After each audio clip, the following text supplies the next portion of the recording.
Chapter 272. Time passed very quickly, and the first day of being a panda was almost over.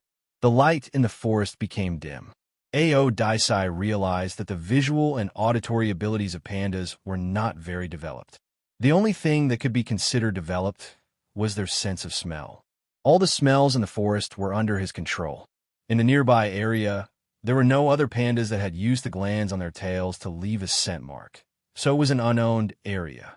Secondly, there were some smells of other carnivores, but they were already quite faint.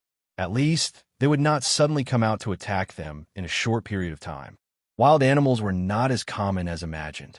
Except for the silly pandas, the other wild animals wanted to hide themselves. After nightfall, it was no longer the time for pandas to move around. They had to find a safe place to sleep. There was a rustling sound in the bamboo forest.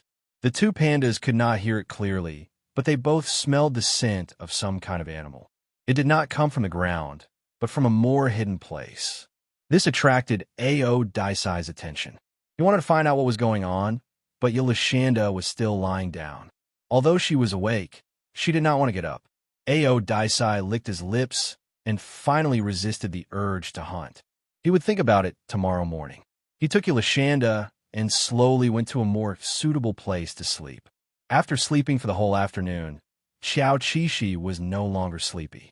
Although he had 2 dark circles under his eyes, he was now more energetic than a night owl. Daisai next door hugged his head and seemed to want to continue sleeping, but his ears shook from time to time due to the wind, indicating that the other party was not asleep yet.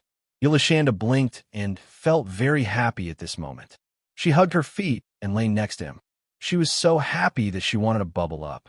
Slurp, it would be even better if I could have a midnight snack before going to bed. Gathering his courage, he rolled over and hugged Daisai's neck and rubbed against it. Daisai, are you hungry? 2 minutes later, 2 balls, one big and one small, squatted in front of a bamboo rat hole and guarded it. Daisai was very calm. He stared at the entrance of the cave, ready to hunt at any time. Xiao Qishi was very patient at first, but she slowly wanted to move her ears and hands. She couldn't sit still anymore. Why hadn't the bamboo rat come out yet? Daisai glanced at Little Cutie. Little Cutie noticed his gaze and immediately sat back down, not wanting to be a burden. However, waiting like this was not a solution. Xiao Qishi made a more efficient decision. Daisai, you wait here. I'll go to the cave next door. Daisai did not object, because it was not far away. Xiao Qishi picked up a bamboo branch from the ground, bit off the excess leaves, dragged it to another hole, and stuck the bamboo branch in to interfere. If not for the lack of fire, he would have used a more effective method.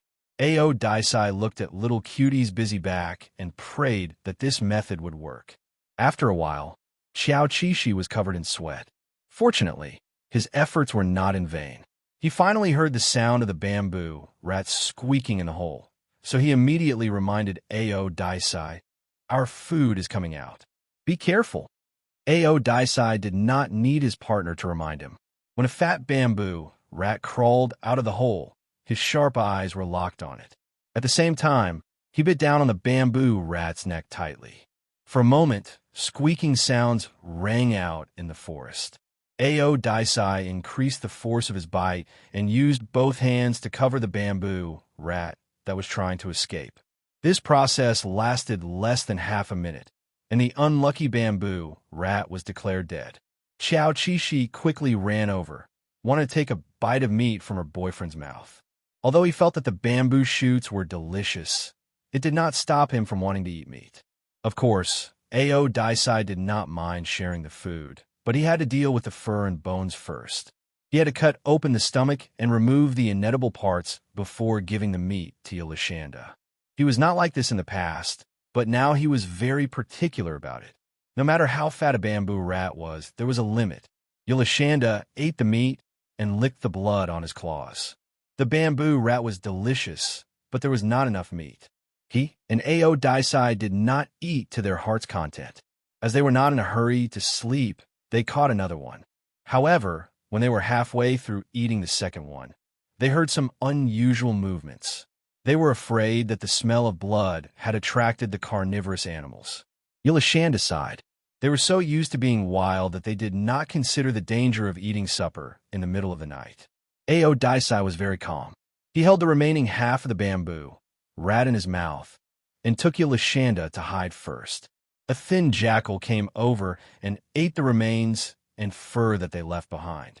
As an animal that acted alone and did not have a strong fighting power, the jackal seemed to have found the panda's trace, but did not dare to have a conflict with the other party. It ran away after eating. It was known that it was also prey in the eyes of many carnivorous animals. Yilashanda lay in a simple nest made of fallen leaves and bamboo branches, reluctantly licking the last piece of meat. Ao Daisai accompanied the little bear dotingly and did not snatch the food from the other party. Early the next morning, Ao Daisai got up to do business. He was worried about leaving Yilashanda alone in the nest, so he brought him along. Xiao Qishi rubbed her sleepy eyes and yawned loudly at her boyfriend, which attracted the other party's attention. As he was often taught the importance of teeth, Ao Daisai also became very concerned about teeth. He looked at the little cutie's teeth with interest and found that some of them were still baby teeth that were not fully grown yet. Ao Daisai dug a bamboo shoot from the side and threw it to the little cutie. Then he took the other party to patrol and mark out their territory first. The depression of waking up early was immediately cured by the bamboo shoot. Yilashanda focused on the bamboo shoot as he walked. Later, he found that Ao Daisai was marking the territory, which was on some stones, using the glands on his tail to leave his scent. He sighed with emotion. Perhaps this was the difference between him and Ao Daisai. He did not think about marking the territory at all. Ao Daisai was indeed a beast. He forgot everything but marking the territory. The scent left by the panda had many functions. It could be used to declare sovereignty to the outside world, and it could be used to plan the route to prevent oneself from getting lost. At a certain time, it could also attract people. Ao Daisai did not mark everywhere. He only marked the places with bamboo shoots to deal with other pandas. The less scent left in the other places, the better. Obviously, this was a very smart panda. For the safety of himself and Yilashanda, Ao Daisai tried to move his territory as close to the foot of the mountain as possible. Generally, there were fewer wild beasts in this kind of place because they were afraid of people. Humans may hunt jackals, wolves, tigers, and leopards, but there had never been a case of pandas being poached. Was it because pandas were not precious enough? No, it was precisely because pandas were too precious and only lived in a specific area, the Big Panda Province. The people of the Big Panda Province loved pandas to the bone. How could they poach pandas? Besides, even if they did, where would they sell them? There was no market for them at all. Also, pandas ate a lot. It was okay to steal them back to raise them for a day, 2 or 3 days, but more than a week, they would definitely go bankrupt. Pandas eat 7 meals a day and eat 50 to 60 kilograms of food a day. Moreover, they only eat bamboo from the Big Panda Province. Ordinary people could not afford to raise them at all. In summary, pandas lived in the eyes of humans and were not dangerous at all. Taking a step back, pandas' attack power was not weak. If someone really wanted to do something bad, they would have to consider their own strength. Just as Ao Daisai was busy marking the territory with his little cutie, news about them occupied the various media sections of the Big Panda Province. The title was, "Smart Panda Goes Down the Mountain to Find Someone to Rescue His Trapped Son." There are also a number of pictures attached. His cute appearance made the people who were watching the news crazy. After that, when they saw the panda's son, he was even cuter. There were no flaws. The only imperfection was that the fur on his body was a little dirty, but people understood. It was spring recently, and it often rained. The mountains were so muddy. People might not even be able to come back clean if they went up the mountain by themselves, let alone a panda child. How could he keep himself clean? The picture of the panda child sitting in a basket and being saved by the firefighters went viral on the internet, making people from all over the world envy the people of the Big Panda Province again. It was said that pandas had recently been downgraded to a second-class national protected animal, successfully removing the title of an endangered animal, and their numbers were increasing. If this continued, the big panda province would soon have a panda. Perhaps it was because of the increase in the number of pandas in the mountains that some pandas had no choice but to expand their territory. When netizens heard that there were more than 1,800 wild pandas in the wild, they immediately imagined the scene of black and white balls crawling all over the mountains and plains. They only felt that it was so cute and satisfied. If Yolashanda knew that the news had misunderstood his relationship with A.O. Daisai and spread his dirty photos, the bamboo shoots in his mouth would probably not taste good. He just didn't have time to take a shower that day. Was he doing well now? After encircling the territory, the two male pandas, one big and one small, lived here. For the time being, their lives were very rich. Even if most of the bamboo shoots were dug up, when the spring rain came the next day, the bamboo shoots would begin to sprout again. Xiao Qishi didn't like rainy days in the mountains. Rain meant mud, and mud meant dirt. Every time the sun came out, A.O. Daisai would take him to the stream to take a bath. After the bath, he would be a new panda. After the weather warmed up, the fish in the water became very active. Although A.O. Daisai was no longer a polar bear, he hadn't forgotten his skills of catching fish. When he was bathing Yolashanda, he saw a fish next to him and immediately chased it down without hesitation. When he raised his head, a fish was flapping its tail in his mouth. Xiao Qishi was dumbfounded as she stared at it with her wet hair. So after the bamboo rats, they developed a new food. The two fake pandas were eating fish by the stream with relish. Xiao Qishi found that after becoming a panda, A.O. Daisai was focused on finding all kinds of food to feed him, but there were no more romantic things between them. It seemed that the matter of pandas being frigid was true. Otherwise, how could A.O. Daisai still be so pure and simple when spring was about to pass? Xiao Qishi thought about it and couldn't help but glance at his boyfriend who was bathing next door. To be honest, a panda's body was round. It couldn't be considered handsome. He covered his face and suddenly seemed to understand something. Pandas were so cute. He and A.O. Daisai would only think of each other as cute when they saw each other. They wouldn't think of that at all. The author has something to say.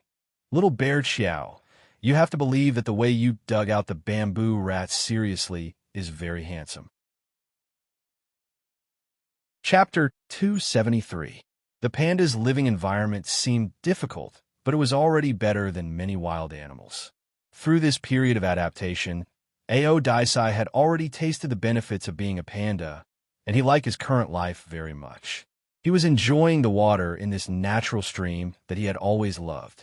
As for what the little cutie next door was thinking, he had no way of knowing.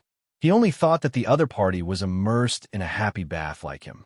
Xiao Qishi noticed A.O. Daisai's relaxation and enjoyment, which made him very emotional. A.O. Daisai loved freedom by nature, but because of him, he was occasionally willing to actively adapt to human society. Xiao Qishi suddenly asked Otis, "Hey, my dear Otis, I would like to ask you something. When you were living in human society, did you ever feel that life was too difficult for you?" Otis nodded his head and said, "Otis, my dear Otis." A.O. Daisai's paused, and he looked at his partner, sitting in the water, shaking his head. No, he was very happy with Yolashanda. Xiao Qishi was quite surprised. He knew that A.O. Daisai would not lie, and if he said no, it must be true. But how could there be no such thing at all? Don't think too much, no? A.O. Daisai finally realized that his partner was asking him with guilt. Then how could he explain this matter? When he was still a beast that did not know anything, and the second time he turned into another animal to be with Yolashanda, he did not know how to be grateful and took it for granted. But later on, A.O. Daisai gained intelligence, and he finally realized that life was extremely precious and that he only had one life. Other than that, he also learned a lot of other things, all of which he learned after entering human society. If he only had intelligence without wisdom, A.O. Daisai would still be a slightly smarter beast, and he would not be able to understand himself, his species, and the world correctly. That was a state of ignorance. Compared to being ignorant all the time, A.O. Daisai preferred to know more, and at the same time, be closer to Yolashanda. Some people thought that ignorance was also a kind of happiness, but that was quite passive and did not suit Ao Daisai's personality. He preferred to be in control. At the very least, he had to be aware of everything that happened in his life. He did not want to be shocked when he saw fire or not know what a trap was. Ao Daisai described this to Yolashanda, hoping that she would understand. Xiao Qixi nodded. It seemed that he had underestimated his partner again. An excellent individual was willing to explore the unknown. TSK, Ao Daisai was really excellent. Ao Xiao. Heh, don't think too much about it. I'm talking about cleaning up, licking my eyes and face, and so on. The rich spring passed happily. Some of the bamboo shoots on the mountain began to age, and they could only eat the top part. Seeing that even the top part of the bamboo shoots had become old, Yolashanda was heartbroken. How could this happen? He liked to eat tender bamboo shoots. Ao Daisai did not mind. Tender bamboo shoots had their own taste, and bamboo had its own taste. The key was that he had good teeth, and it was crunchy when he bit into it. After spring passed, the tender bamboo shoots they found every day were eaten by Yolashanda. Ao Daisai did not fight with the little cutie, so he started to eat bamboo very early. He tore off the bamboo skin and ate the bamboo meat inside. It was also a kind of fragrant taste. This morning, they changed a few bamboo shoots, but Yolashanda was not satisfied with any tender bamboo shoots. He sat on the ground dejectedly, crying that the heavens wanted to kill him. Ao Daisai did not know how to comfort him. He could only find a tender bamboo shoot, bite the root a few times with his teeth, and then break it off. The bamboo shoot was too long, so Ao Daisai divided it into sections. Then, he picked up a section and pressed it on his head. The bamboo, too, became flat, and it was more convenient to eat this way. He still had to eat. Yolashanda took it and ate a few mouthfuls. It was not bad, but it was a little hard. Suddenly, with a crunch, Yolashanda's panda head froze in place. His eyes were wide open, and his mouth could not close. Whoa, what's wrong? Ao Daisai immediately threw down the bamboo and went in front of the little cutie. He was silent for a second, then used his claws to open the little cutie's mouth. One of Yolashanda's baby teeth fell out, and, at the same time, it was bleeding a little. Ao Daisai was so distressed that he could not speak. Since his teeth had fallen out, he could not continue eating. Ao Daisai ate the rest of the bamboo by himself. Yolashanda lay on the ground lifelessly, hugging his head with his two claws, as if he could not understand why this happened. As Yolashanda could not eat bamboo for the time being, Ao Daisai had to find suitable food for him after he was full. When he heard that there was food, Yolashanda got up and followed him. In fact, there were many things that could be eaten on the mountain. The shoots of other plants could also be eaten, not necessarily bamboo. For example, tune sprouts and fern sprouts. When Ao Daisai was squatting for bamboo rats, Yolashanda would be looking for food in the surroundings. He would go into every nook and cranny. Perhaps this was the reason why he was dragged to take a bath every day with a dirty face. Suddenly, there was a crashing sound, as if something had rolled down the hill. This alarmed Ao Daisai. He turned around to take a look, but he did not want to miss the bamboo rat. "Are you all right?" Yolashanda was too naughty. Ao Daisai was worried that he would hurt himself every day. "I'm fine," Yolashanda replied weakly. In order to pick a bunch of fern sprouts, he fell down the hill and landed on his back. He was very sad at first, but when he got up, he found that there was a lot of food around him. Yolashanda immediately picked the food that was edible and ate it happily. He did not even look at the red umbrella and white pole, because he would have to lie down on the board if he ate them. Soon, Ao Daisai came to the hill with a bamboo rat in his mouth and asked him to come up quickly. Hearing the call, a soft black and white ball crawled out of the grass and slowly climbed up the hill. It was really hard to watch. Ao Daisai quickly put the dead bamboo rat aside, then went down to bite the panda's neck and helped to drag it up. "Did you accidentally fall down just now?" Ao Daisai wanted to take the opportunity to teach the panda a lesson so that it would be more obedient in the future. "I was the one who took the initiative to go down and eat. Okay." Yulashanda immediately denied it. Ao Daisai. Forget it. What else could he do? He cleaned the grass on Yulashanda's body and sat next to him to watch him eat. During the time when he was teething, Yulashanda had not eaten bamboo anymore. He usually ate bamboo rats and other plants. When he was full and had nothing to do, Ao Daisai would take him to dig out beehives. In order to eat a bee, the two of them climbed rocks and walked on walls, persevering. Otherwise, what else could they do if they had so much time? In a short period of time, the surrounding beehives were cleaned out by the two of them. If they wanted to eat, they could only go to the territory of other pandas. Yulashanda felt that if they invaded the territory of other pandas just to eat bamboo, it was really immoral and worthy of strong condemnation. However, they were not going to eat bamboo. They were going to eat honey. Sigh. Other pandas did not eat honey. Wouldn't it be a waste to leave it there? With a set of logic, there was nothing wrong with it. The two pandas, one big and one small, woke up early and went to the territory of other pandas to look for beehives. The beehives they found today were embedded in the cracks of the rock wall. The two pandas followed the bees that returned to the nest. They squatted on the ground and looked up at the hives high up. Yulashanda and Ao Daisai began to salivate. I'll go up.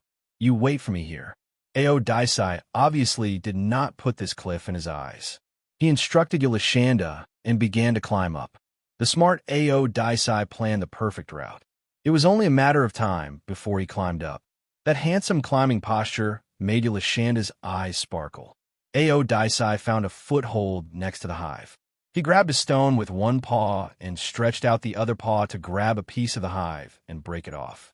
Yulashanda, he, who was waiting below, was already anxiously waiting. Seeing this, he quickly said, "Love you, quickly throw a piece down." Ao Daisai held the hive and licked it. The delicious taste made him squint his eyes. Of course, he did not forget the little cutie waiting below.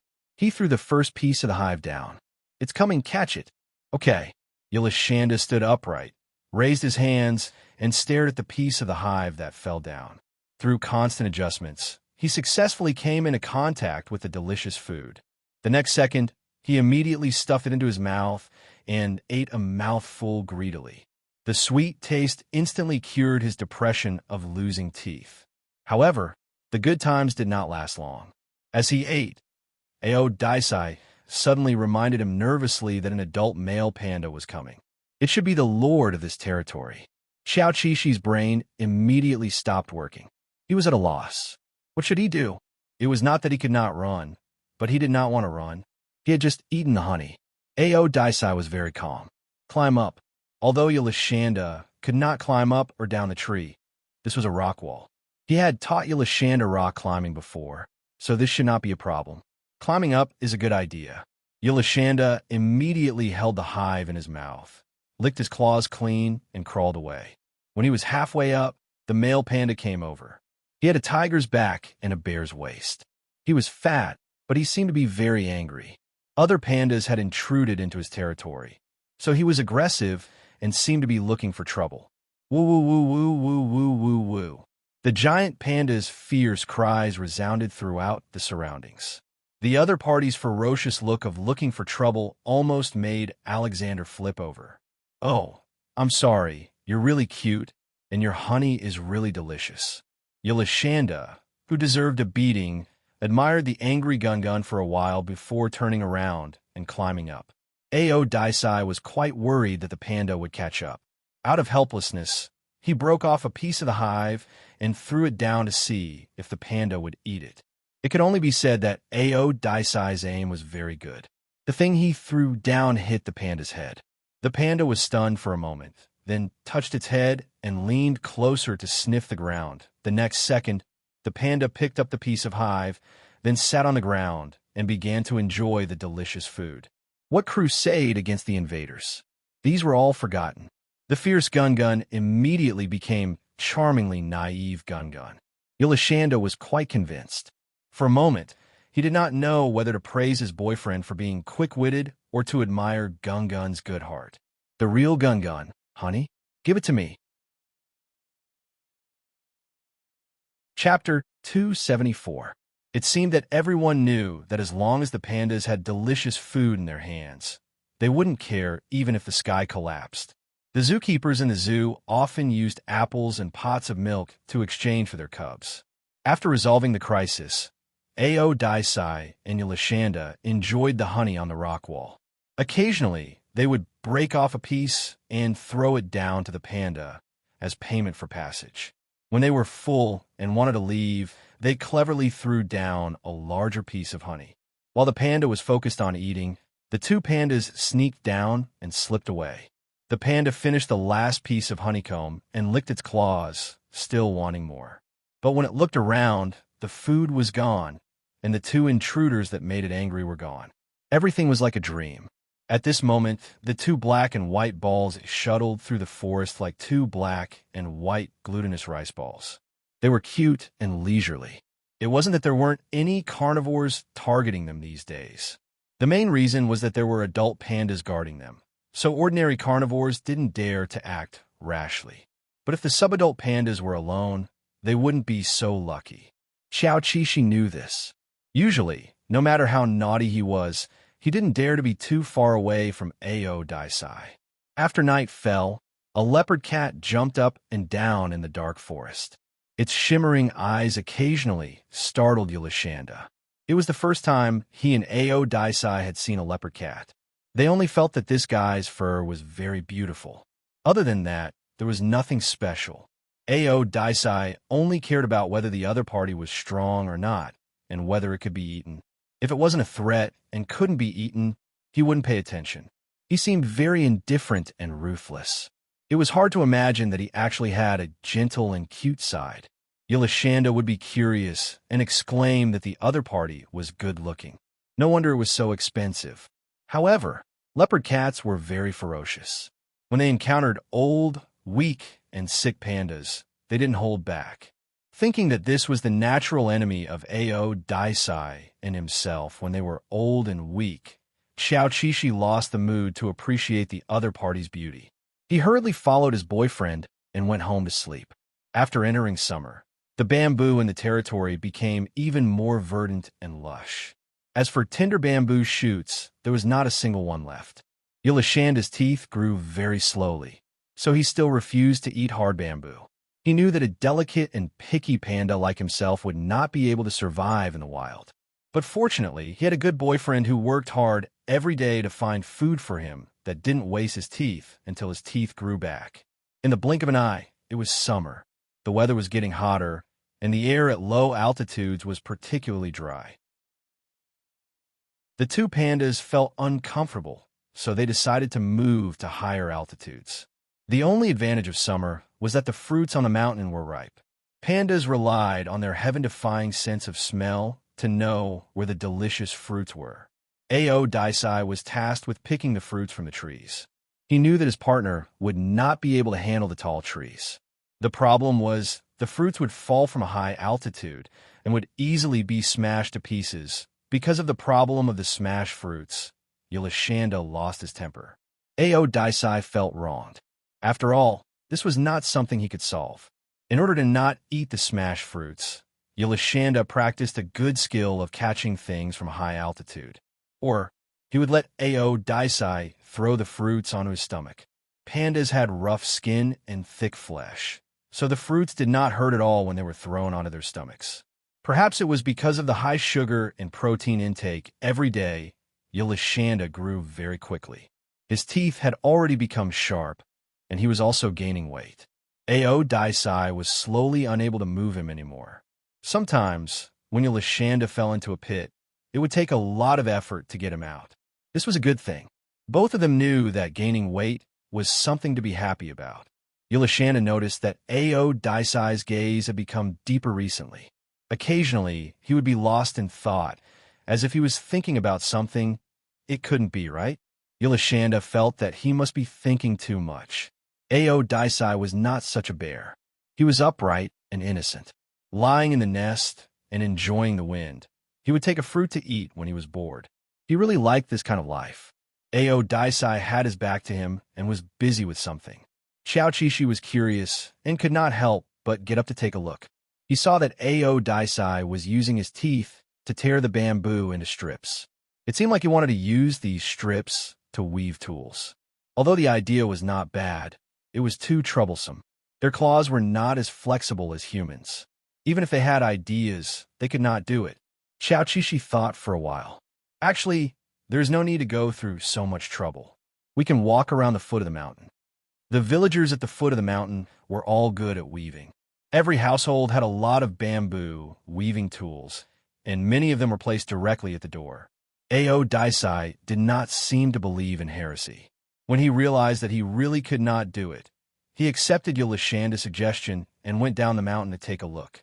Perhaps because Ao Daisai was used to the convenience of the tools, he was no longer satisfied with the most primitive animal life.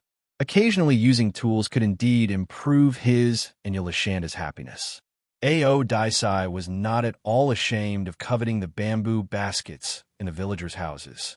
Bamboo was not worth much, and there were many of them on the mountain. Before dawn, he brought Yulishanda to the village. Indeed, there were many bamboo daily necessities at the door of every household, such as vegetable baskets, dustpans, and so on. It was a dazzling array. Some of the baskets even had vegetables, such as radishes. Ao Daisai immediately asked his little cutie, "Do you want to eat radishes?" Yulishanda exclaimed and saw Ao Daisai raising a radish at him. Obviously, the other party still remembered that he liked to eat radishes. In the quiet morning, two pandas were sneaking around the door of a villager's house, discussing whether they should eat radishes. Suddenly, a local accent came from the window enthusiastically and pointed the way for the national treasures. "This is radish, it's not delicious. Look over there, there's corn. Corn is delicious. Oh no, they were discovered." Yulishanda and Ao Daisai froze, but it was only for a second. In the next second, they followed the villagers' fingers and walked to the bamboo baskets where the corn was placed. Sure enough, they saw a big pile of corn. Little Bear, Xiao, swallowed his saliva, his eyes full of desire to eat. Sob, sob, sob. He wanted to eat one. Ao Daisai had already picked one up and cleanly tore off the outer skin, revealing the yellow corn kernels. The villagers looked at them with relish and realized that the panda had given the corn to Little Bear. Oh, he was so good to his son. The national treasure was eating his family's corn, but he did not feel bad at all. He could not wait for the other party to take a few more. Xiaoqishi took the corn and ate it with a mouth full of sweetness. This was something that could not be eaten in the mountains. The sky was almost bright. Ao Daisai did not want to be surrounded by so many people. While Yulishanda was eating the corn, he took an empty basket and filled it with corn. Yulishanda, "Brother, you're really not polite." However, he did not stop him. Since the villagers had said to eat more, there was a lot of flour at home. The corn that he planted was not bought, so it was not worth much. Xiaoqishi accepted the other party's gift and thanked him in panda language before leaving. The two of them hurriedly left became the last scene in the short video. Not long after, the whole village knew that Gun Gun had come to the village to eat corn. For a time, everyone liked to put some food outside the door, hoping that they would come again next time. After that day, Yulishanda and Ao Daisai had an extra bamboo basket in their house. It was very useful for storing things. Later, they picked up a brush by the stream. This brush became the second daily item at home, mainly used for bathing. Yulishanda was very dirty, so it was more efficient to use the brush to brush. Yulishanda, who was pressed into the water to brush his hair, thought to himself, "Our life is getting more and more promising." Ao Daisai was not deliberately targeting anyone. He also treated himself like this. It had to be said that he was really an unrestrained panda with a personality. With a basket, they would usually bring 2 fish home after sunbathing. They would eat it at night as supper. The 2 fluffy pandas lay together. Occasionally, one would be on top of the other. Occasionally, they would face each other, the tips of their noses touching. Smelling the fishy smell on the pillow, they sighed again. "Our life is getting more and more promising." Ao Daisai breathed quietly. Suddenly, he leaned close to Yulishanda's mouth and kissed him. Yulashanda made a cute nasal sound to show that he was a little surprised. He thought that Ao Daisai had already fallen asleep. The two pandas stuck together, hugging each other's shoulders. One of their feet was even moving around on each other's abdomen. Ao Daisai just kissed his little cutie and did not think of doing anything else. However, he was not sure if Yulashanda would continue to be so naughty. He tilted his head and used some strength to bite the other party's cheek as a warning not to be too naughty. Yulashanda buried his face in the other party's furry neck. He smelled the scent of the sun and Ao Daisai's unique scent, which made him feel very at ease. The other party hugged him lovingly and bore his weight, which was not light anymore. This scene reminded him of the happy time in the Arctic a long, long time ago. Yulashanda closed his eyes in satisfaction and fell asleep obediently. Ao Daisai's claws stroked the other party's back from time to time. He only stopped when he heard the rhythmic breathing of his partner. After a period of time, without tender bamboo shoots, they could eat autumn bamboo shoots in autumn. Autumn bamboo shoots were not as big as spring bamboo shoots, but the taste was not bad. Yulashanda, who had grown out his teeth, was very cunning. He knew that villagers would go up the mountain to pick the autumn bamboo shoots when they grew out. What would he eat when they were all picked? Therefore, before the autumn bamboo shoots emerged from the soil, he began to dig from the soil. Seeing that he could really dig bamboo shoots out of the soil, Ao Daisai also joined the ranks of digging bamboo shoots and stored these autumn bamboo shoots. Fortunately, only 2 pandas on the mountain did this. If more than 1,800 pandas did this, the people would not be able to eat a single autumn bamboo shoot this year. In the past, many villagers would go up the mountain to pick autumn bamboo shoots in autumn. However, in recent years, the number of wild pandas had increased. Did they all have to eat bamboo shoots? If they were all picked, the pandas would have no bamboo shoots to eat. Therefore, everyone consciously reduced the number of bamboo shoots they picked. It was okay to pick once or twice, but it was absolutely impossible to pick all the bamboo shoots. The panda's sharp claws could easily deal with the soft soil. Ao Daisai, who was diligent, had been digging bamboo shoots every day recently. The other party's diligent back view made him look like a responsible head of the family. Therefore, Yulashanda was also very self-aware. Recently, he was not naughty and did not run around. He tidied up the house in an orderly manner. Occasionally, he would send food to Ao Daisai. The other party was so touched that he was in a mess. Yulashanda, I am such a good partner. The author has something to say, yes. Chapter 275. The bamboo shoots were still wrapped in a layer of shell and buried in the mud. When they needed to eat, they would take them out and peel off the shell, leaving only a small core. However, this was much more nutritious than bamboo leaves. The evergreen bamboo leaves were a last resort. As long as there were other foods to choose from, pandas would not choose to eat bamboo leaves. After the weather became cold, bamboo leaves became the first choice. Otherwise, they would not be able to fill their stomachs. They were all bears, but other bears had stored enough fat in winter and began to hibernate. Only pandas were active in the cold snow, tirelessly looking for bamboo leaves. In high-altitude areas, snow always came early. Fortunately, pandas were not afraid of the cold. When the snow fell on their bodies, it was just a matter of shaking their fur. Their footprints were left on the thick snow, and they were almost the only animals that were still active in the forest. Yulashanda followed Ao Daisai. Now that they were going to eat bamboo leaves, he was a little sad. This was the first time they spent winter as pandas, and he did not know that food would be so poor. Bamboo leaves were everywhere. Ao Daisai broke off a branch, shook the snow on it, and habitually gave it to Yulashanda to eat first. The bamboo leaves were dry and astringent, and did not have the fragrance and juice of bamboo shoots at all.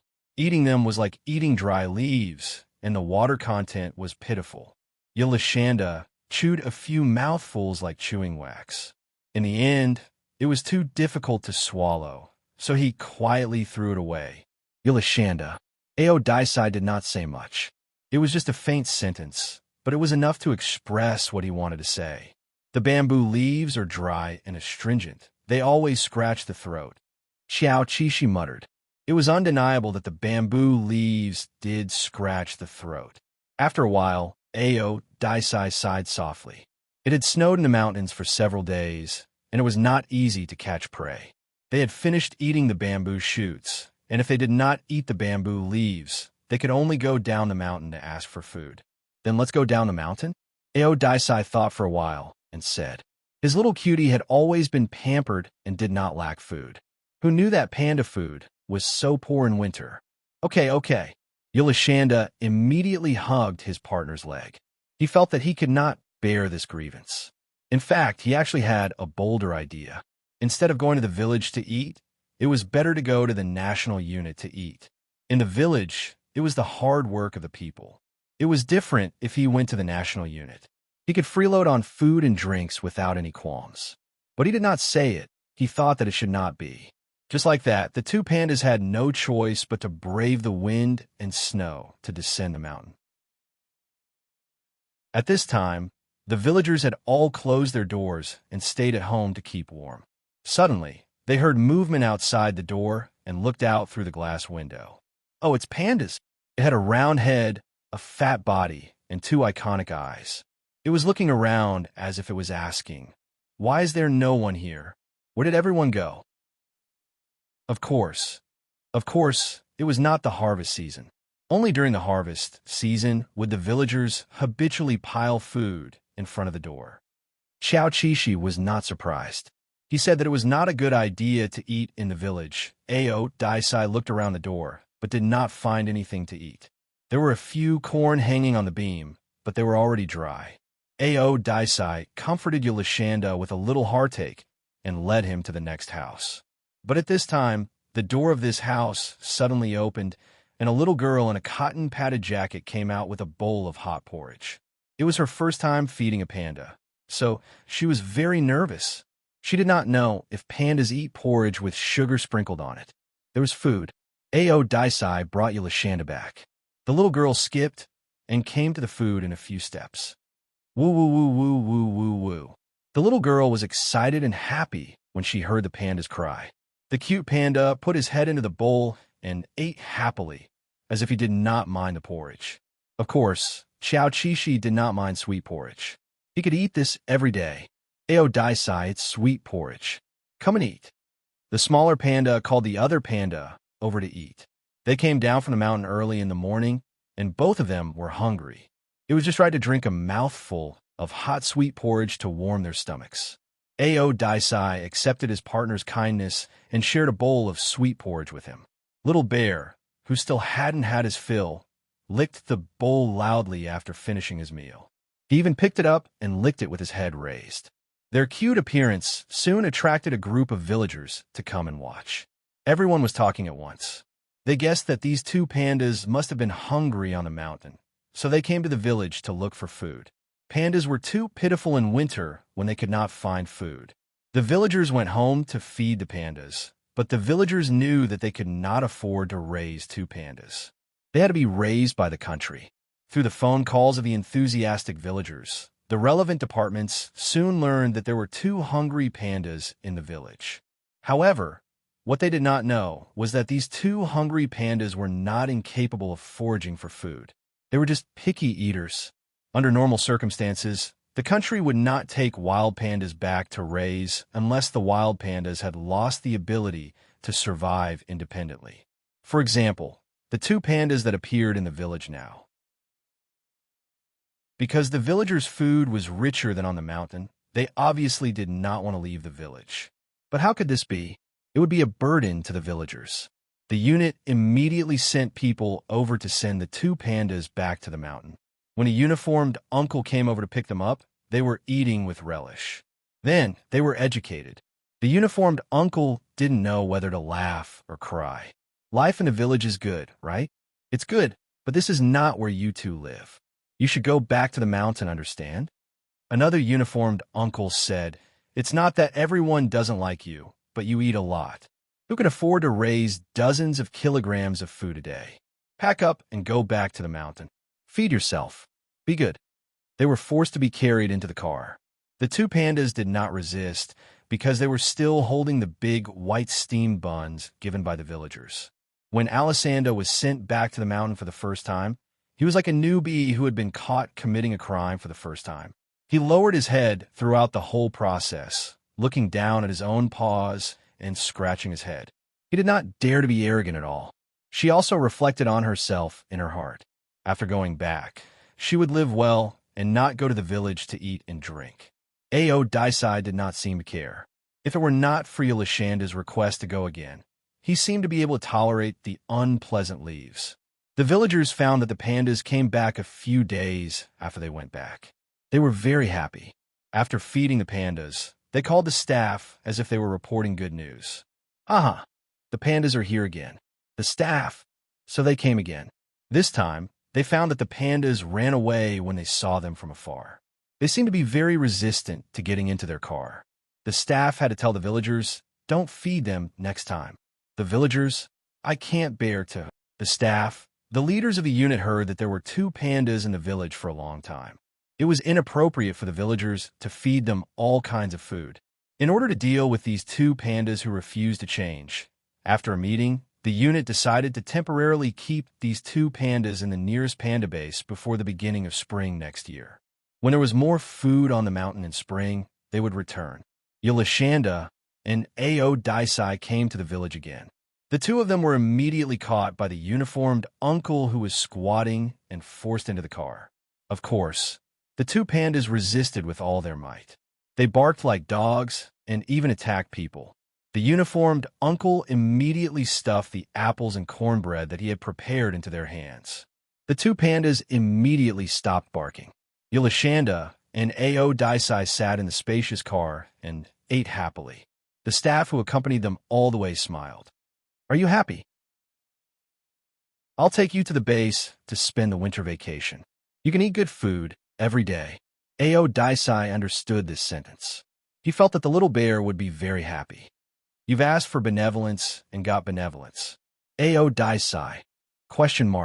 Yolashanda explained to the man.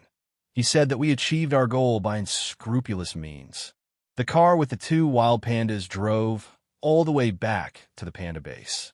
The staff of the unit had long heard that their colleagues were going to catch pandas today and were all looking forward to it. It was too funny.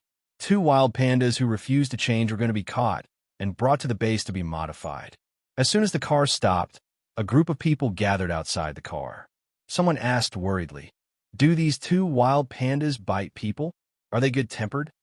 The staff who participated in catching the wild pandas replied, they are good-tempered, just like the pandas in the base. Give them some food, and they forget to bite people.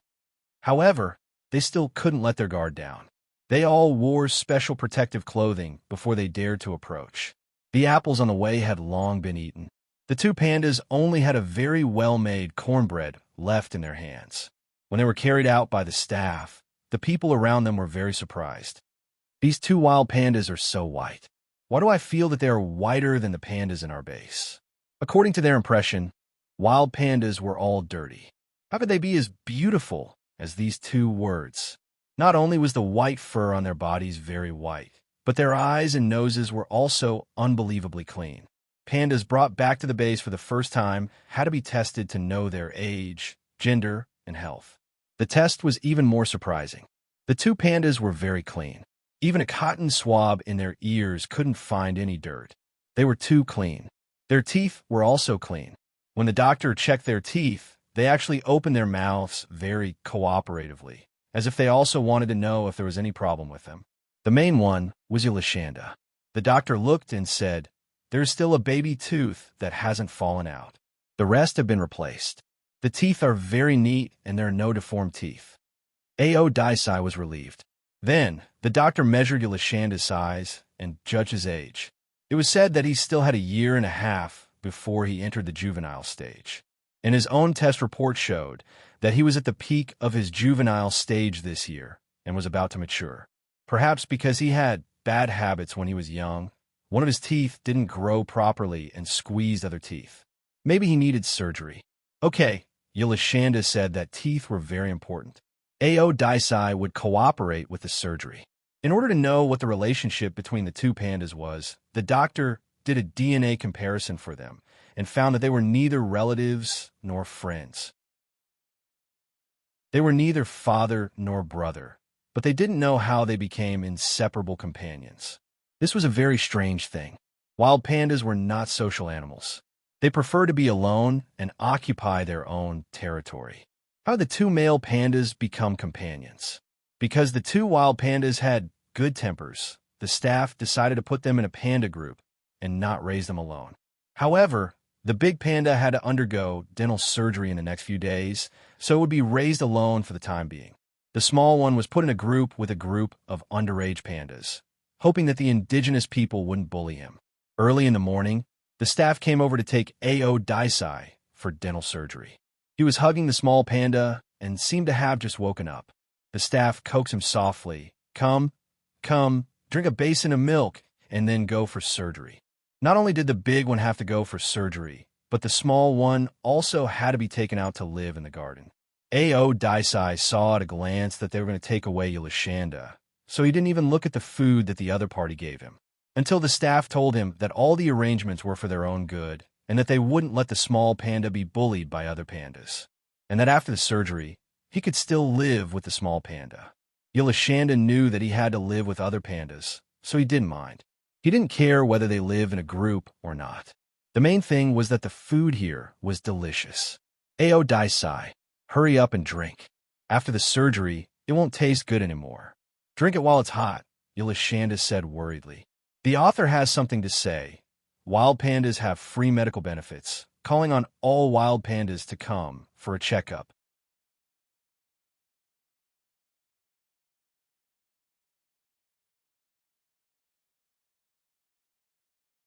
The truth was that the two pandas had repeatedly entered the village to take advantage of the situation, causing the villagers to be troubled. How could he not bring it back? After listening to the story, the tourists suddenly realized what was going on. Wow, the panda was also very smart. There was no food on the mountain, but it knew to go to the village to ask for money. His IQ was indeed high. For a moment, the tourists' eyes were focused on the wild panda cub. They were very curious about him. Soon, someone said, "Have you showered?" Black and white. The new cub stayed motionless in the keeper's arms until he heard someone say, good boy, good boy." Yulashanda, who had received all the praise, scratched his chest and thought to himself, I just haven't straightened up yet. When I straighten up, the good boy in your mouth will have a different meaning. He was too worried about A.O. Daisai. Before A.O. Daisai reunited with him, he just wanted to quietly stay in the corner and play by himself. As if also feeling the introverted nature of the new cub, the zookeeper very considerately put him in a corner where there were no pandas gathered, on a small wooden horse. The problem was that Yulashanda was not in the mood to play with toys now. He perfunctorily shook it twice and stopped playing. He immediately climbed down from the wooden horse. The zookeeper did not force him. She just followed behind him to see where he wanted to go. Yulashanda smelled bamboo shoots piled up on a wooden bridge. He swallowed his saliva. The bamboo shoots had long been extinct on the mountain, but the base relied on artificial planting to continuously supply them. It could only be said that the pandas in the base were really lucky. Not only did the zookeeper want to see where the panda cub wanted to go, but the surrounding tourists also wanted to know where the panda cub who had abandoned the wooden horse wanted to go. The answer was soon revealed. The panda was agile and trotted straight to the wooden bridge. In the blink of an eye, he had climbed onto the wooden board. As expected of a panda from a mountain, his skills were extraordinary. Then he grabbed the railing with his left hand and used his right hand to pick up a bamboo shoot. He sat down and ate the bamboo shoot smoothly. The tourists around them couldn't stop laughing. You're so honest. You only know how to eat. Don't you want to make friends? Yulashanda ate the bamboo shoots that he hadn't eaten in a long time and thought to himself, I don't want to make friends. I just want to take the bamboo shoots. The zookeeper also didn't know whether to laugh or cry. This panda was too easy to worry about. It seemed that they didn't have to worry about him fighting with other pandas in the garden. Of course, Yulashanda was not a 2- or 3-year-old real panda. No matter what, he wouldn't argue with a panda cub. It was a very happy thing to eat bamboo shoots while watching the other cute pandas chase around in the garden. The problem was that Xiao Qixi didn't want to provoke other pandas, but other pandas wanted to provoke him. The bad national treasure that was chasing other pandas under the bridge suddenly noticed another interesting place: the wooden frame full of bamboo shoots. Seeing the panda rushing over, Xiao Qixi immediately had a bad premonition. Oh no! Could it be that the kindergarten's leader was targeting him? It could only be said that Xiao Qixi's premonition was right. The aggressive little leader quickly rushed up and pushed Xiao Qixi, who was sitting on the ground with two paws. The other party also kicked and hit without mercy. This was the first time Yulashanda had experienced such a heavy level of fighting and causing trouble in his life. He was dumbfounded. For a moment, he could only hold the bamboo shoots in his mouth and let the other party push him and accept the panda's provocation. Suddenly, the other party's feet slipped and the soft black and white ball suddenly pressed down on him. He had no choice but to lie on his back. Even so, he still didn't let go of the bamboo shoots in his hand. The scene was so intense that the zookeeper hurried over and quickly picked up the little leader. "Why are you fighting? Jia Jia, you have to be friendly, okay?" The panda, who was taught a lesson, kicked the suspended bamboo shoots in the air and was very unconvinced by the zookeeper. Another zookeeper came over and comforted the panda, who was bullied by Jia Jia. He also gave him a bamboo shoot so that he wouldn't be traumatized. The bullied panda ate the bamboo shoots and began to plan in his heart how to report. Jia Jia, right? He remembered. The tooth extraction surgery was actually not complicated. As long as the panda cooperated, it was done in half an hour. He didn't know if it was an accident, but this panda was very resistant to drugs. Halfway through the surgery, the doctor found that he didn't completely fall asleep, which meant that he still felt pain. Dr. Ao Daisai was completely awake. There was an expected discomfort in his mouth. It was a little sore and painful, but it didn't matter. He grabbed the bars of the sports cage with his paws and looked outside with a longing gaze. "Go and inform Yiha to bring the little one over for him to take a look."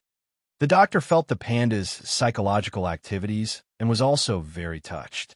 In the garden, Yulashanda felt that the young lady was going to carry him away. He quickly struggled until he hugged a bundle of bamboo shoots in his arms. Then he became obedient. Ao Daisai had to heal the wound after the surgery, so he stayed in the room temporarily. After waiting for a long time, he finally saw the human carrying Yulashanda back. He quickly reached out his paws to catch it. Yulashanda left Ao Daisai's side for less than 2 hours, and they hugged again. Ao Daisai immediately kissed Yulashanda, and then blinked because this kiss was filled with the smell of bamboo shoots. Looking down, Ao Daisai saw several bamboo shoots in Yulashanda's arms. The other party also knew that he had seen it, so he kindly advised, "You just had a tooth extraction surgery. You can't eat it now." Ao Daisai pursed his lips. He didn't say that he wanted to eat Yulashanda's bamboo shoots. With a crash, Yulashanda hurriedly threw away the bamboo shoots in his arms. He couldn't let the bamboo shoots affect their friendship. He and Ao Daisai's hug should be close. Ao Daisai, did the surgery hurt?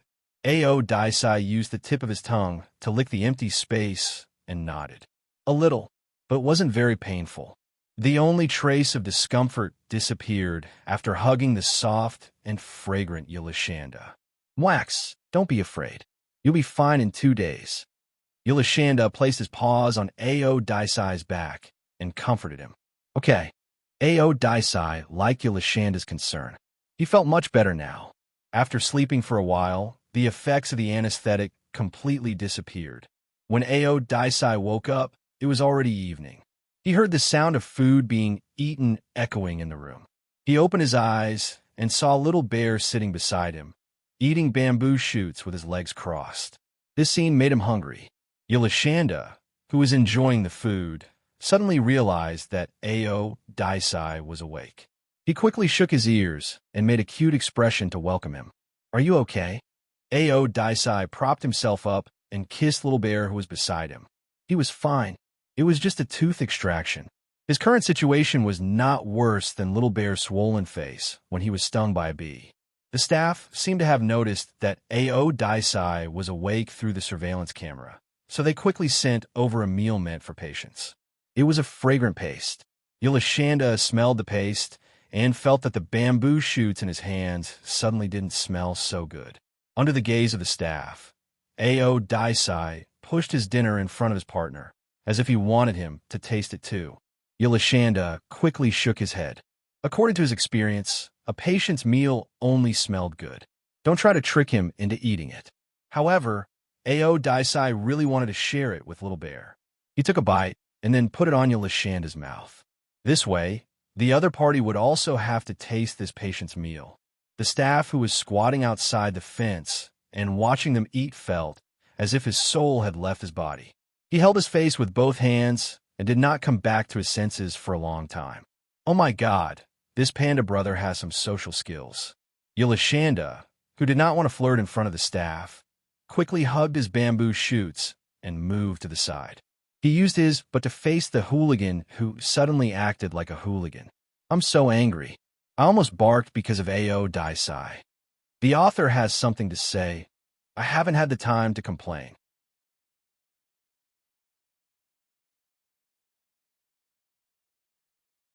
Chapter 277. Because the relationship between the two panda brothers was so good, people had to guess that they had known each other since they were young and grew up with each other like playmates. That was why they had such a deep friendship today. In short, the staff who took care of them would not think of anything else just because the older brother kissed the younger brother. In the eyes of the staff, the two pandas were not mature yet. When the older brother's condition improved, he would also be put into the kindergarten. When the staff finally took away the cutlery, Yolashanda immediately threw himself into Ao Daisai's arms. He had been brewing his emotions just now, and now his eyes were watery. He was not crying, but feeling wronged.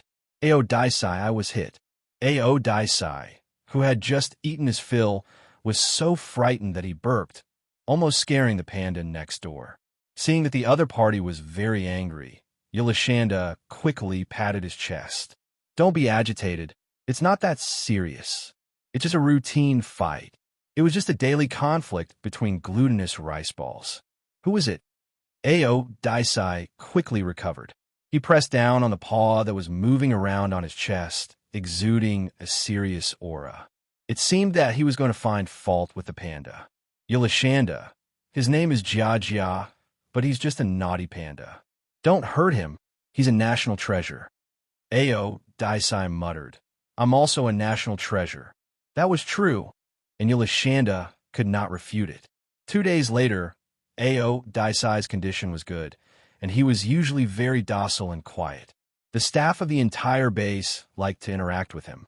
This situation might be called, a foreign monk is good at chanting scriptures. He and Yolashanda would be put into the garden to live together. Early in the morning, the staff cleaned up the mess left behind by the naughty Gun yesterday, then put out food and prepared to let Gun out freely. Ao Daisai and Yolashanda were behind the gate at this moment, listening to the staff's busy movements. One was thinking about delicious food, and the other was thinking about finding fault. Finally, countless gates opened, and the pandas squeezed out like a swarm of bees. They rushed to the front of the food bowl at a surprising speed and drank milk. In order to take care of the wild pandas, the staff deliberately placed food near their gate. Ao Daisai and Yolashanda did not need to run around and fight for food. Instead, they could enjoy the meals provided by the government. Ah, it smells good. Yolashanda was once again thankful for his quick-witted plan. Otherwise, he would still be eating the bamboo leaves on the snowy mountain. Which one is called Jia? Ao Daisai looked around as she tasted the delicacies, seemingly still immersed in the unhappiness of Yolashanda being bullied. Yolashanda raised her head and looked around. She immediately found the leader of the group of pandas who was very easy to recognize.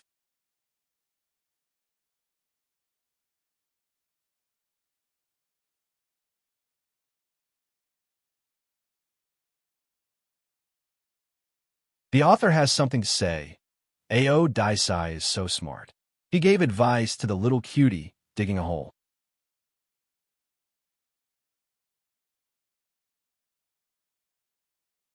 Chapter 278.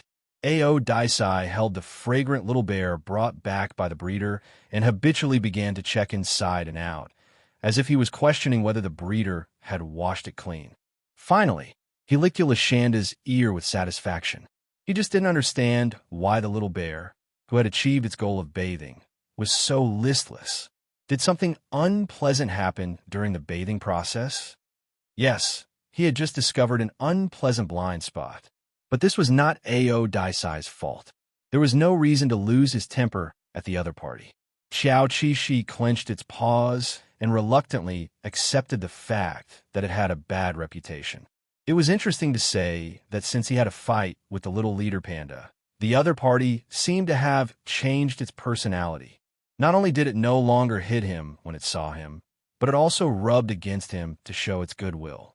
It had changed from a little devil to a little angel, and it was quite cute. Yulashanda naturally had a good impression of pandas.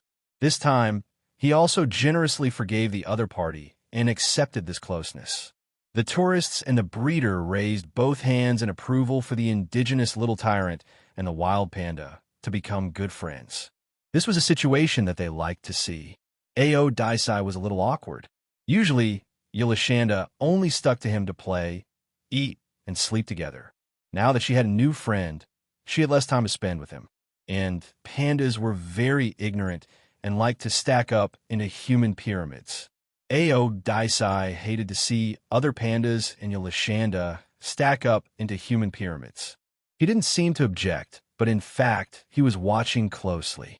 After eating the fresh bamboo shoots that had just been delivered this morning, Yulashanda patted the crumbs on his body and said to Ao Daisai, "I'm going out to play." They were living a good life now. On weekdays, they ate, drank, and basked in the sun, except for the rainy days that didn't come out. "Be careful," Ao Daisai said lightly. On the surface, he was concentrating on eating, but in fact his radar-like eyes were closely watching the group of unrestrained pandas nearby. At present, in his field of vision, there were two pandas talking to each other. The distance between them was a little intimate, and their faces were almost touching, but it was still acceptable. The problem was that the two pandas were chatting and even had their arms around each other's shoulders.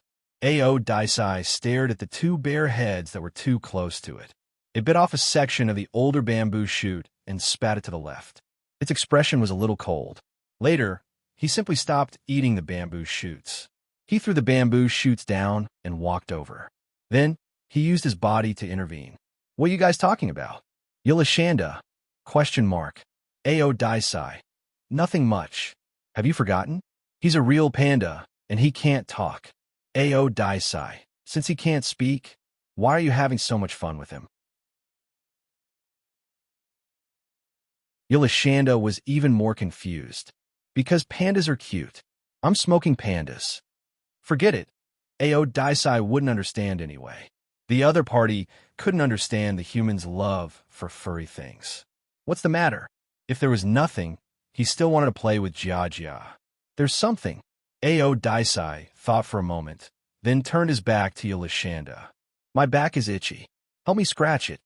Since it was a serious matter, Yulashanda had no choice but to stand up and look for the cute panda to play with. They found a place with plenty of light. Yulashanda wholeheartedly scratched Ao Daisai's itch. The service made Ao Daisai feel very comfortable. Ao Daisai felt a little guilty for deceiving Yulashanda. He turned around and pulled the other party into his arms. He returned the service double. "I'm not itchy anymore. I'll scratch it for you." Yulashanda wanted to say no. He didn't feel itchy. However, Ao Daisai's scratching technique was really superb. He fell into a trance in just a few strokes. He was so comfortable that he started to hum. Ao Daisai admired the little bear's comfortable appearance while glancing at the panda that was sticking its head out nearby. He didn't dislike it, but he definitely didn't welcome it either. "Do you need to use more strength?" "Little cutie." Yulashanda, who was lying on the ground, exclamation point. This guy was a little too much. Wasn't it very social to put his paws on someone else's thigh and ask like this? Little bear, Chow, didn't leave Ao Daisai for the whole afternoon. It wasn't purely because Ao Daisai's scratching technique was good. It was just that Xiao Qi knew that although it sounded very pleasant to have food and accommodation provided for one's life, it wasn't just about not having to worry about food and clothing. The smart Ao Daisai wouldn't be friends with those ordinary pandas. In such a big garden, the only person Ao Daisai could communicate with was him. If he didn't accompany Ao Daisai, then Ao Daisai would be very lonely. So apart from occasionally going out to play, Yulashanda didn't mind playing with ordinary pandas. He felt that his position was very compatible with Gungun. The rest of the time, he spent most of his time around Ao Daisai. For example, they would sit side by side to dry their bellies and chat.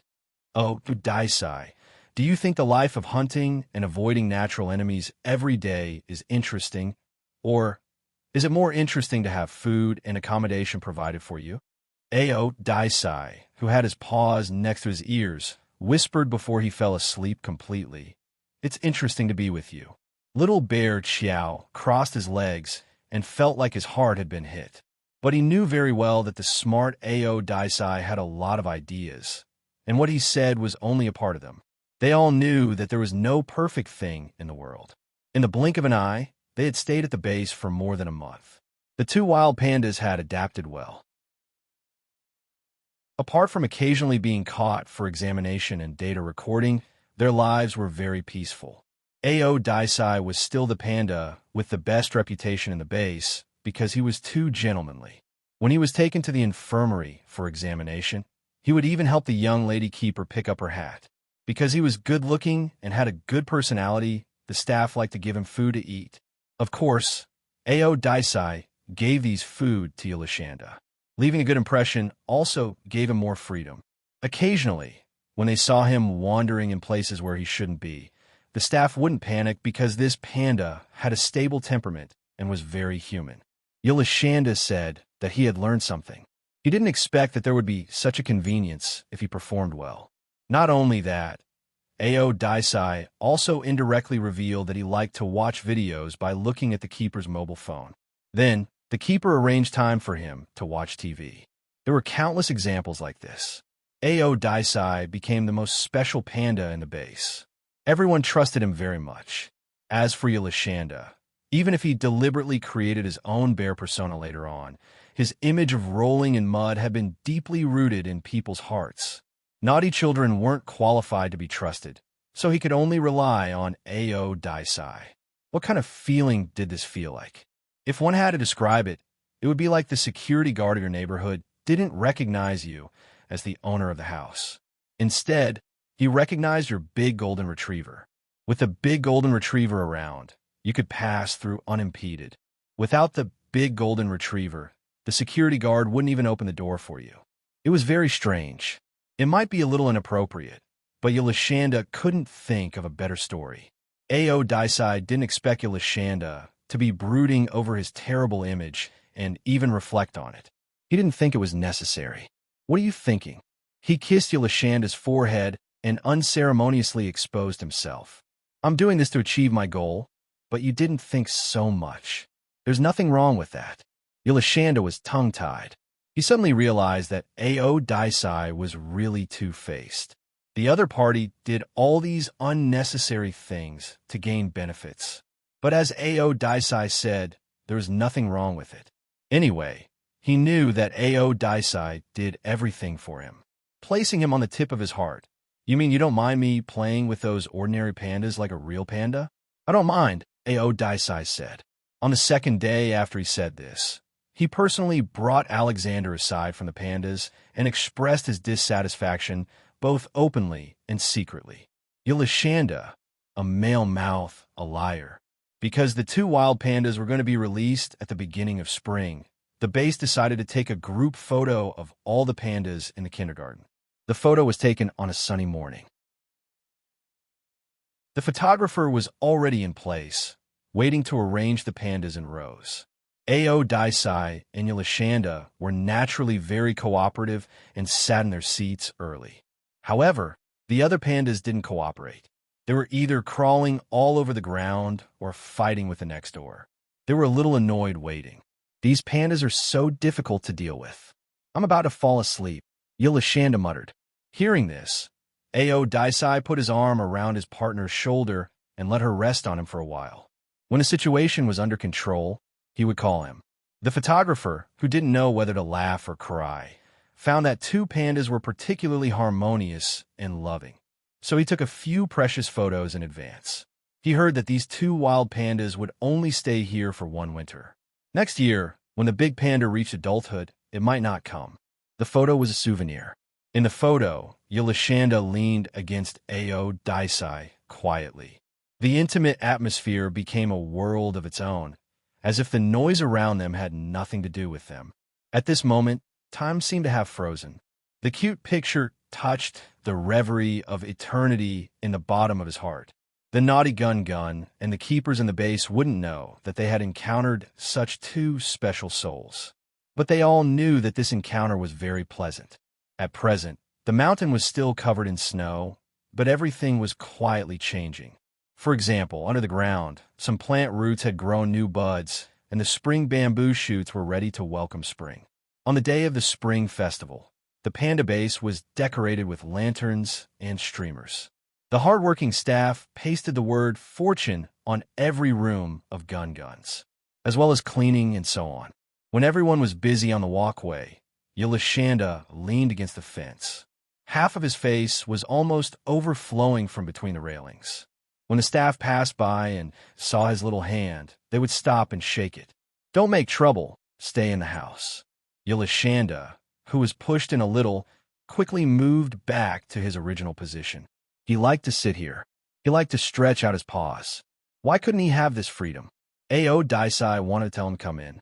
It was quite annoying. "Keeper, it's not annoying. It's just that he looks so pitiful." They didn't want to lock Gun up, but it was raining today. All the pandas had just washed up yesterday to prepare for the new year.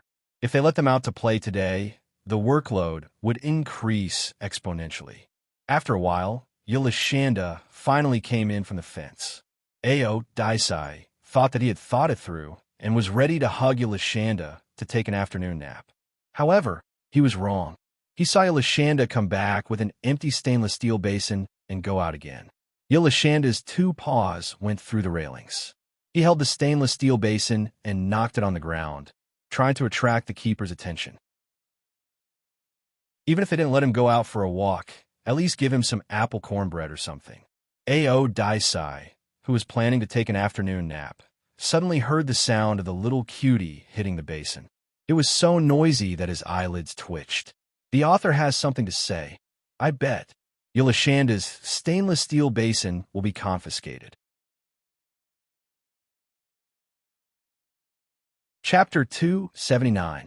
The staff didn't know whether to laugh or cry at the scene of this naughty panda, acting like a crying cat and knocking on the basin to beg for food. They had no choice but to immediately give him an apple and forcefully snatch the stainless steel basin from his hand. Without the tools to commit crimes, the whole world was quiet. Ao Daisai could finally take a nap. The next second, Yelashanda gave him half of the apple he extorted, which made him quite happy. In fact, he never felt that there was anything wrong with the naughty little bear. Although it was a little noisy occasionally, living like a child meant that life now was leisurely and happy. After the sumptuous spring festival at the panda base, the earth became a brand new appearance. The frozen land glowed with new vitality. Adhering to the principle of thinking for the wild pandas, even if the panda base was reluctant, they had to harden their hearts and release the two wild pandas who had been staying in the base for a long time into the forest. The staff carried them to a suitable place to put them down, then piled up enough food for at least 2 meals next to them, and then hurried away. The mountain road was winding and circling. Yelashanda was a little dizzy from sitting in the car. When he was put on the ground, he still couldn't find the north. After a while, he was completely awake and looked around. Did I go back to my hometown? Ao Daisai didn't feel dizzy, and he stayed quietly. Going from the panda base to the wilderness didn't seem to affect him much. The staff hiding in the dark saw the panda brother and the panda brother affectionately nose to nose. The younger brother was even babbling. Those who didn't know would think that they were talking. Yelashanda, they are talking. Ao Daisai asked him if he was uncomfortable. He said no, he was just a little dizzy from the spinning and needed a rest. Usually, When people released pandas, they would break out in cold sweat in their hearts. They always felt that pandas lived very hard in the wild. Of course, this was also true. Wild animals didn't live very comfortably. They had to live in fear and trepidation. However, the two in front of them had a good relationship and helped each other, more or less making people feel that they weren't so pitiful. The younger one slept, the older one waited, the older one slept, and the younger one would also do his best to help the older one drive away insects. The warm and loving picture of life melted the hearts of the staff. After observing for a few days and confirming that the survival ability of the two pandas in the wild had not decreased, they finally returned with peace of mind. Furthermore, he was looking forward to seeing her again during the winter break next year. However, Yelashanda and Ao Daisai did not want to go there again this year. It was not because the panda base was not good. Cough, cough. They had learned from the panda base that once the male pandas had the ability to reproduce, their sperm would be extracted manually. Ao Daisai had matured this year and met the conditions to contribute to the panda breeding industry. How could Yelashanda not be afraid? What if Ao Daisai was taken away to be a breeding bear? How was he going to face that? Between eating bamboo leaves for an entire winter and accepting Ao Daisai's pregnancy, Yelashanda chose the former. When they returned to the mountain, their lives were no different from last year. During the winter vacation, they did not see any meat in the Ao Daisai. Instead, they were keen on catching bamboo rats for a week. They were very addicted to hunting. Yelashanda was in the logistics team. He was responsible for cleaning up the house and beautifying the surrounding environment. Spring was coming. Many flowering plants on the mountain had sprouted new seedlings. Yelashanda saw bellflower, wild lilies, and so on the mountains. When he was full and had nothing to do, he would carry these beautiful plants back home. Ao Daisai was not interested in these plants, but he never stopped Yelashanda's hobby. Sometimes he would accidentally roll and kill Yelashanda's plants. He would even apologize or find a similar plant for him. It was just a plant. Yelashanda did not care. Spring was also the season to gain weight. The bamboo rats were not eaten in vain. Ao Daisai, who was already very strong, grew bigger. This was the size of an adult male panda. Yelashanda also grew bigger, but compared to Ao Daisai, he was nothing. When Ao Daisai was on top of him, he always felt that he could not see the sun and was tightly wrapped. After returning to the mountain from the panda base, they did not go to the foot of the mountain for a long time. Occasionally, they would meet humans on the mountain, but they would avoid them early. Living away from humans had unknowingly become their main goal. Occasionally, Yelashanda would think of the past when he lived with humans, but those memories had gradually faded away. He felt that the current situation was very good. This winter, the villagers at the foot of the mountain also thought of the two cute wild pandas. They would occasionally talk to the villagers, wondering if they would come again. There was some hope in their words. After all, who did not like pandas? However, it was a pity that the pandas did not come this winter. Because of this, some villagers were worried that they were not around anymore. The panda base was also very worried, so they sent people to look for them. Later, they found that the two wild pandas were living a good life and nothing had happened to them. They had just become as steady and cautious as other adult pandas and no longer wandered around carelessly. Habit was a very scary thing. After living without humans for 2 years, Xiao Qishi felt that he could completely ignore the existence of another civilized society in this world. The setting sun was red like blood. At a glance, it looked like another warm summer. Ao Daisai brought back a wild rabbit from outside. The blood stained the corners of his mouth red. If a human saw this scene, their scalp would probably go numb. Ao Daisai stuffed the wild rabbit to Yelashanda and turned to the stream to take a bath. In fact, he could have brought it back after bathing, but he probably wanted Yelashanda to eat a fresh wild rabbit. Even if he waited for another half an hour, the wild rabbit would have become cold. Thank you. Xiao Qishi had just woken up. He finished eating the rabbit and followed him. Under the twilight, Ao Daisai bathed with his back facing him. His broad back looked like he was wearing a custom-made suit. The obedient little bear went forward to help him bathe. After a while, he bit his shoulder. Of course, it was just for fun. It was now the third year after they became pandas. The two of them had grown into very strong adult pandas. Even if they played around, it would still splash water everywhere. The main thing was that Xiao Qixi wanted to defeat Ao Daisai, but he had not been able to do so. This time was the same. The powerful Ao Daisai stood motionless in the water until Xiao Qixi was exhausted. He blinked his smiling eyes and then laid down in the water. Xiao Qixi. Now that they were adults, Ao Daisai still loved him like a child. Xiao Qixi understood this. After all, they had been so pure for the past 3 years. Perhaps if he did not take the initiative, Ao Daisai would not know that he had grown up. However, it was not difficult to change this situation. Xiao Qixi had many ideas in his mind. Ao Daisai had always been in charge of marking their territory. This time, Xiao Qixi volunteered and took the initiative to leave his scent when patrolling the territory. As expected, Ao Daisai was attracted. He immediately lowered his head and sniffed the stone that Yolashanda had rubbed against. His own scent was already very faint. It was the rich and mature scent of his partner. Xiao Qixi inadvertently met Ao Daisai's eyes and saw the passion and joy in them. He quickly raised his face and prepared to receive a sweet kiss. However, he did not expect that the other party would not kiss his mouth first. Instead, he sniffed his tail. He did not know whether to laugh or cry. This was no longer a problem of being a straight man. As expected of the beast, Ao Daisai. Perhaps in Ao Daisai's mind, marking the territory was a sign of maturity. In this aspect, Ao Daisai was as traditional as ever. The plan to patrol the territory was interrupted because Ao Daisai kept circling Yolashanda intimately. It was as if he was courting Yolashanda again. He could feel that Ao Daisai's love for him was still as passionate as ever.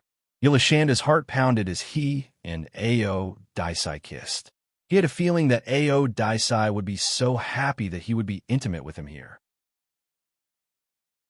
Fortunately, although Ao Daisai was sometimes annoying, he was very gentlemanly in this matter.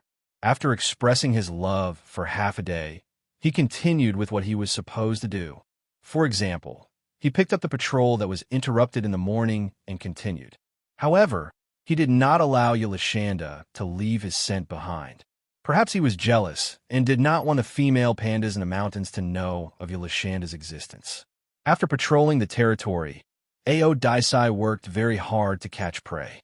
In just one evening, he caught a wild rabbit and 2 bamboo rats. He wanted to give these to Yolashanda. Yolashanda did not know whether to laugh or cry when he received such a sumptuous treatment. At the same time, he could understand Ao Daisai's intentions. Ahem, it was a celebration and a confession of love. No matter how smart Ao Daisai was to others, Yolashanda always believed that Ao Daisai was straightforward and pure in front of him. He would never play any tricks. He accepted these gifts. At night, Ao Daisai was hungry and excitedly rubbed against him for the whole night. At dawn, Xiao Qixi let Ao Daisai eat the gifts that he did not have time to eat. Ao Daisai accepted them without hesitation and then went to catch fresh ones for Yolashanda. For the next week, Ao Daisai pestered Yolashanda every day. It seemed that he was very lonely without Yolashanda's company. Such a lively Ao Daisai also made Xiao Qixi feel very emotional. It was as if they had returned to their honeymoon period. Although it was usually very sweet, hormones were indeed the eternal god. For a time, in the territory of the 2 male pandas, there was a smell that could attract the opposite sex lingering.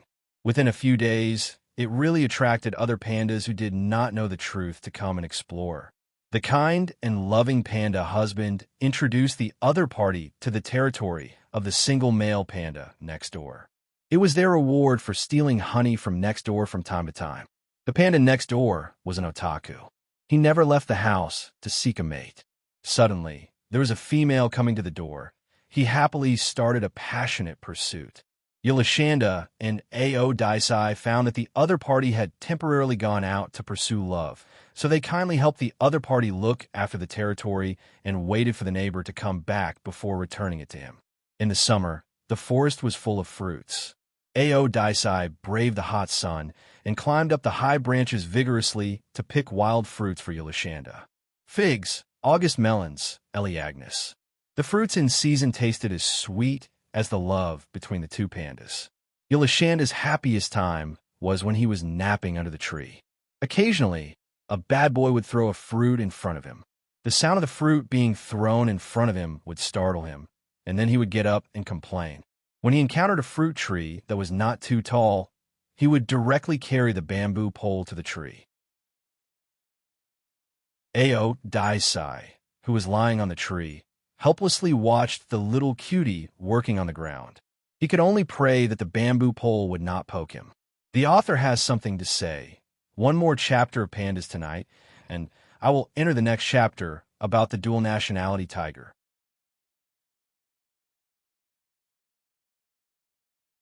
Chapter 280.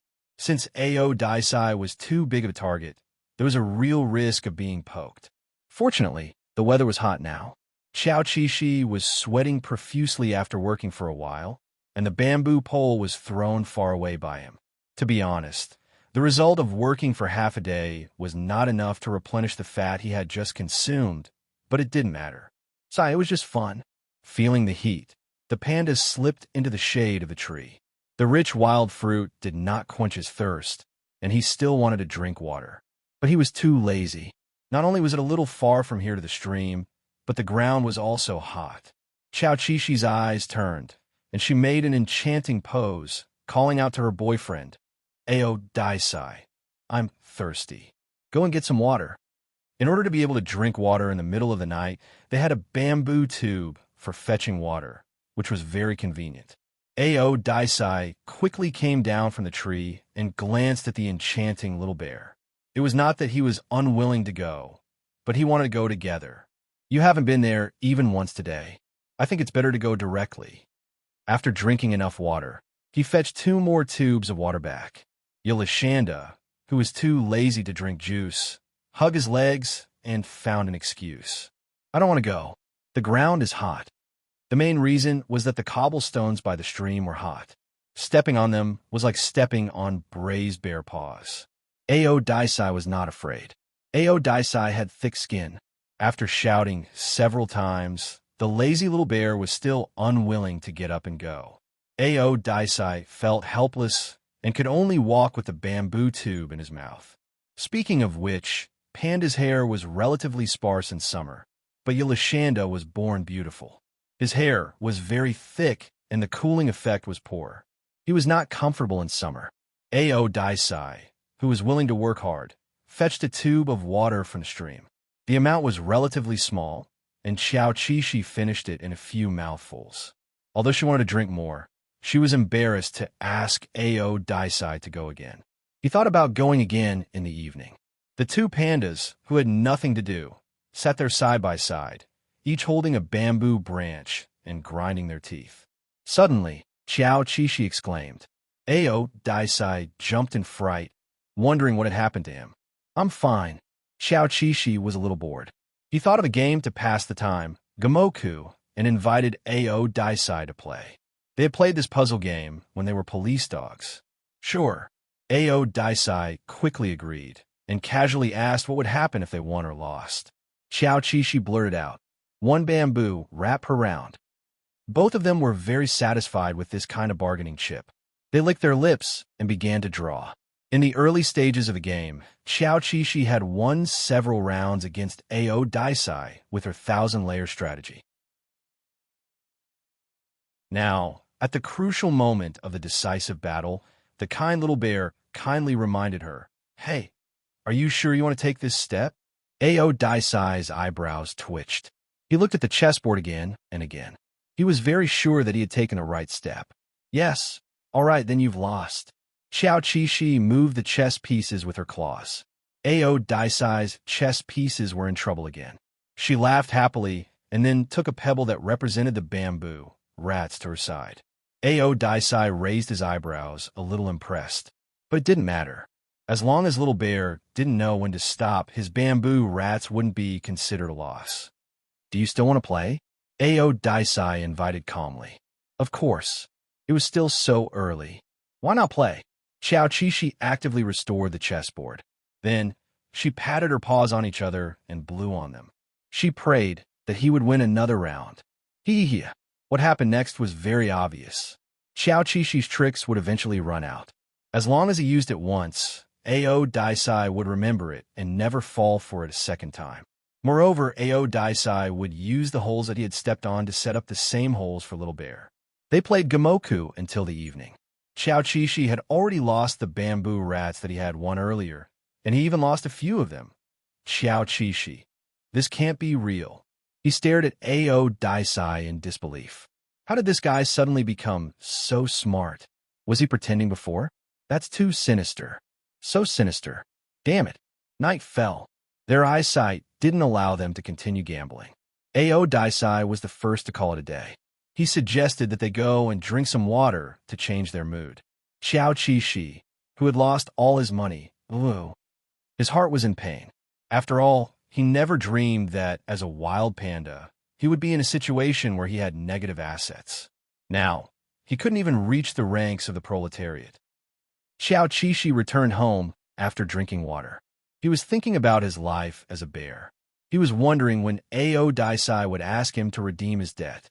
Will he be hungry in the middle of the night and ask him to catch bamboo rats? No, Ao Daisai was not that kind of bear. Don't scare yourself.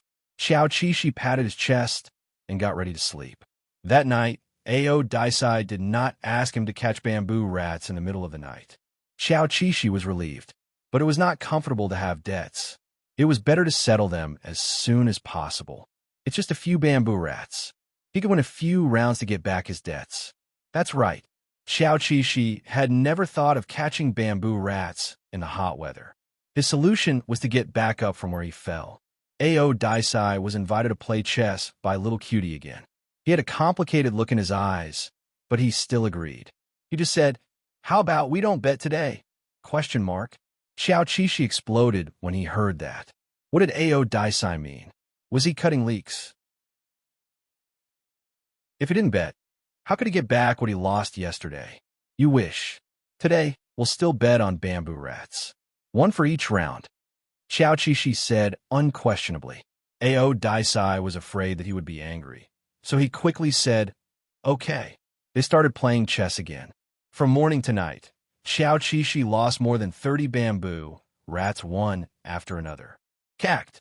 In the end, his claws were shaking, but he still firmly believed that as long as he continued to bet, there was a possibility of winning.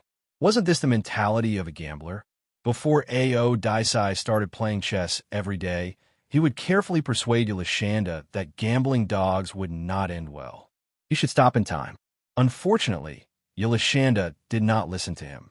He could only continue to win bamboo rats casually. Occasionally, he would let the other party catch one to cash in. He was very happy. Spring passed and autumn came. Yulashanda and Ao Daisai's chess game continued. In the last game of the day, Xiao Qishi, who lost without a temper, glanced at the other party's indifferent face and said, 1,216. Ao Daisai looked up. That doesn't seem right. It should be 1,217. Xiao Qishi gritted his teeth. Damn it.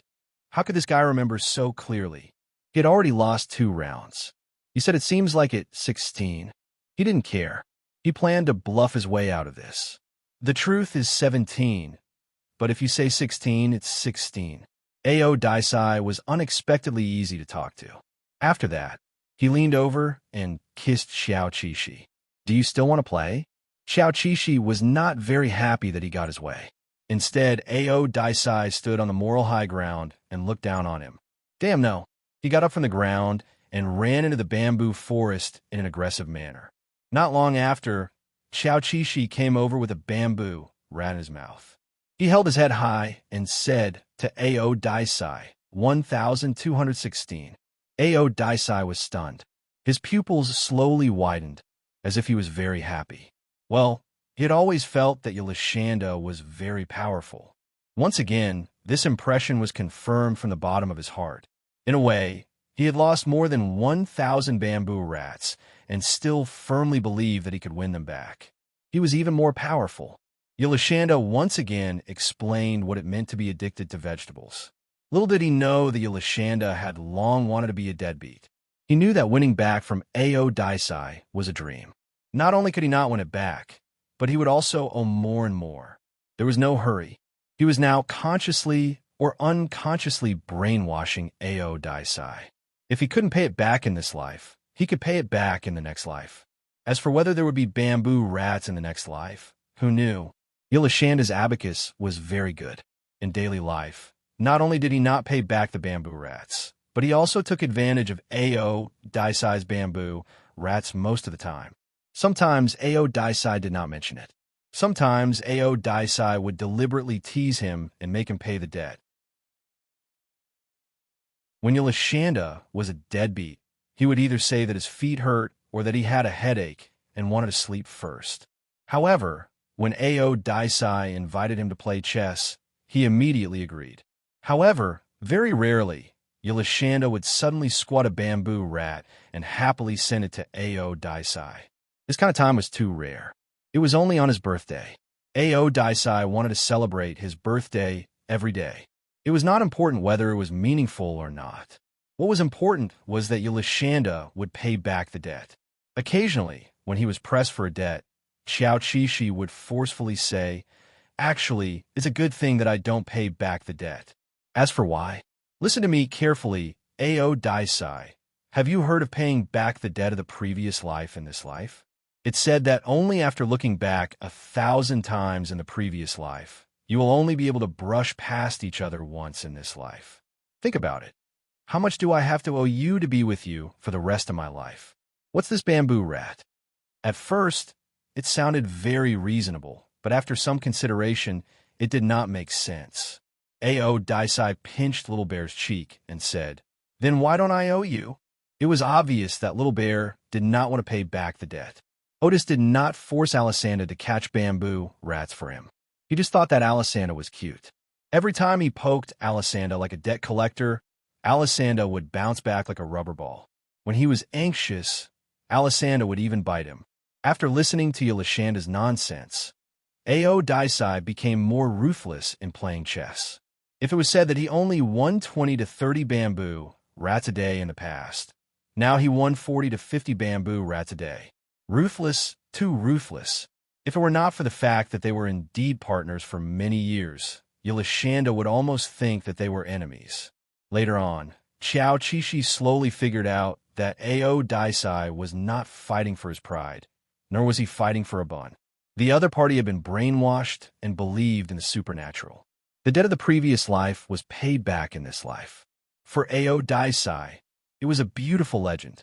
Xiao Qishi thought about it and looked at Ao Daisai, who was working hard to eat his chess pieces. He felt that this was not bad. But Amitabha Buddha, please don't have bamboo rats in your next life. Otherwise, how could he go back on his words? Many years later, Yolashanda's accumulated bamboo rats to Ao Daisai had soared to more than 9,000. The romantic Ao Daisai was probably trying to get an auspicious number. After he finished, he stopped playing chess with Yolashanda. On the day he finished, he was very happy. He touched Yolashanda's forehead with his forehead and smiled happily. 9,999. Remember to pay back in your next life. Xiao Qishi was dumbfounded. Although he had guessed the other party's plan, he was still touched. Ao Daisai was an idiot. Wouldn't he get tired of eating the same thing? 9,999. How long would he have to eat? Woo woo woo woo woo woo. As Yolashanda was too touched, he found his conscience and changed his words to Buddha. Please have bamboo rats in your next life. Please. The author has something to say. Everyone, please don't learn from Yolashanda and Ao Daisai's gambling.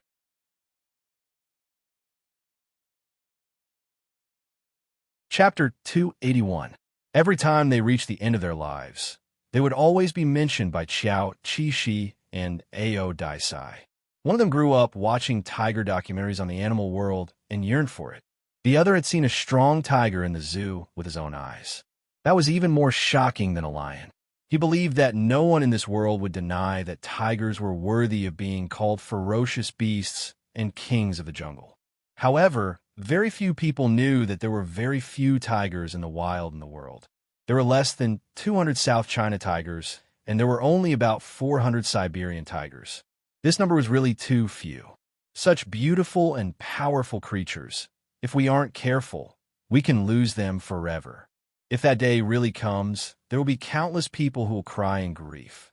Xiao Qixi was also worried every time he thought about the tiger's current situation. He always knew that there were very few tigers in the wild, so he never dared to hope that he would become a tiger.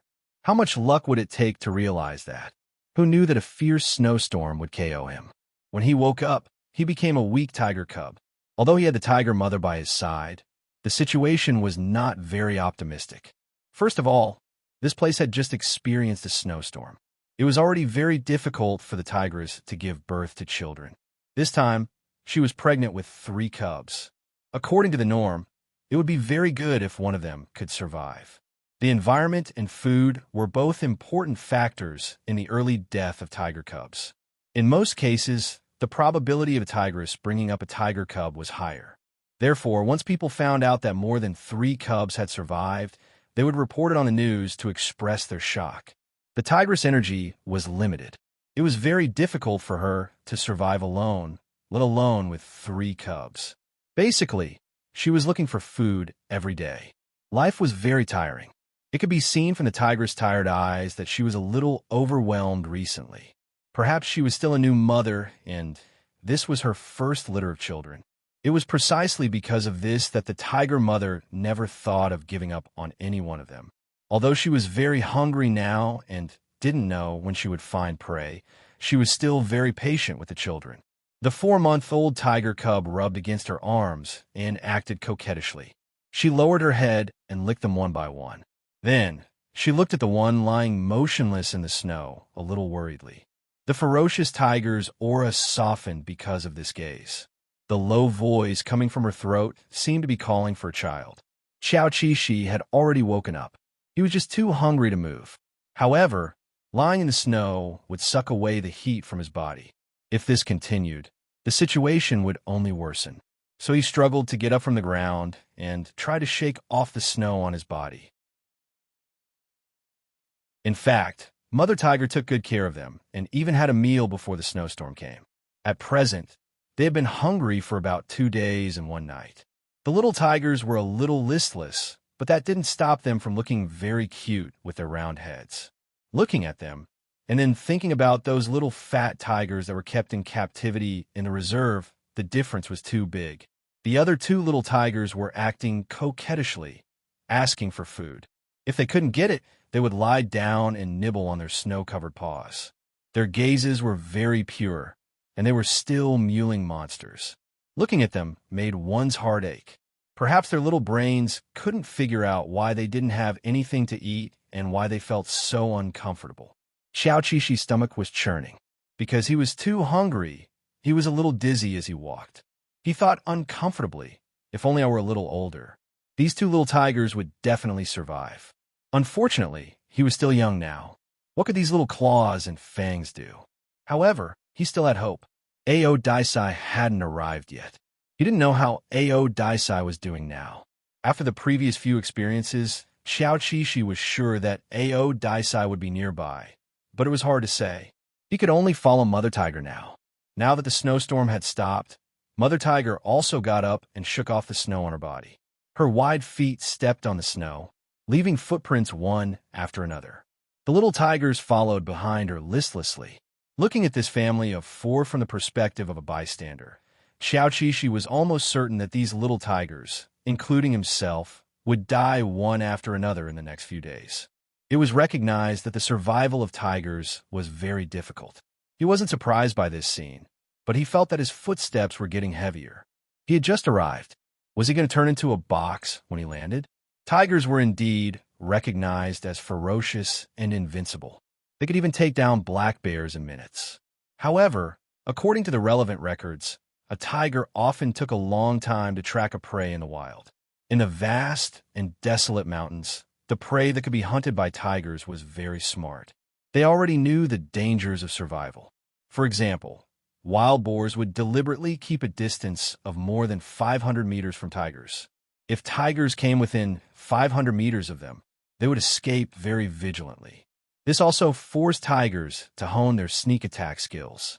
The living environment of the 5-month snow period every year was too unfriendly for the bright-haired tigers. They had nowhere to hide and were very helpless. Mother Tiger, with 3 little tigers, was trying hard to track the prey. Perhaps she could find a bite of fresh meat before the little tigers couldn't take it anymore. Xiao Qi, who had completely accepted his situation, felt a little better.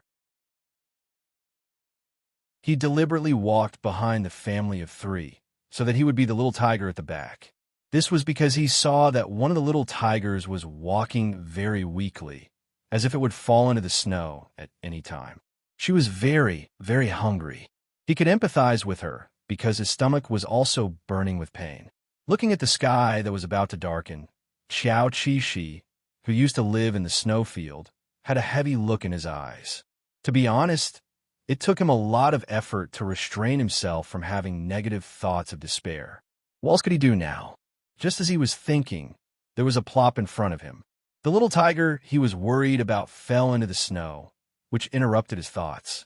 The mother tiger seemed to be focused on looking for prey and didn't notice the situation behind her. This wasn't her fault. She had worked hard enough. Xiao Qi quickly went forward and helped the other party stand up again. If she lay down for too long, she wouldn't be able to get up. Not only that, he kept licking the other party's cold nose to give her some warmth. The little tiger probably didn't stand properly for a while and fell.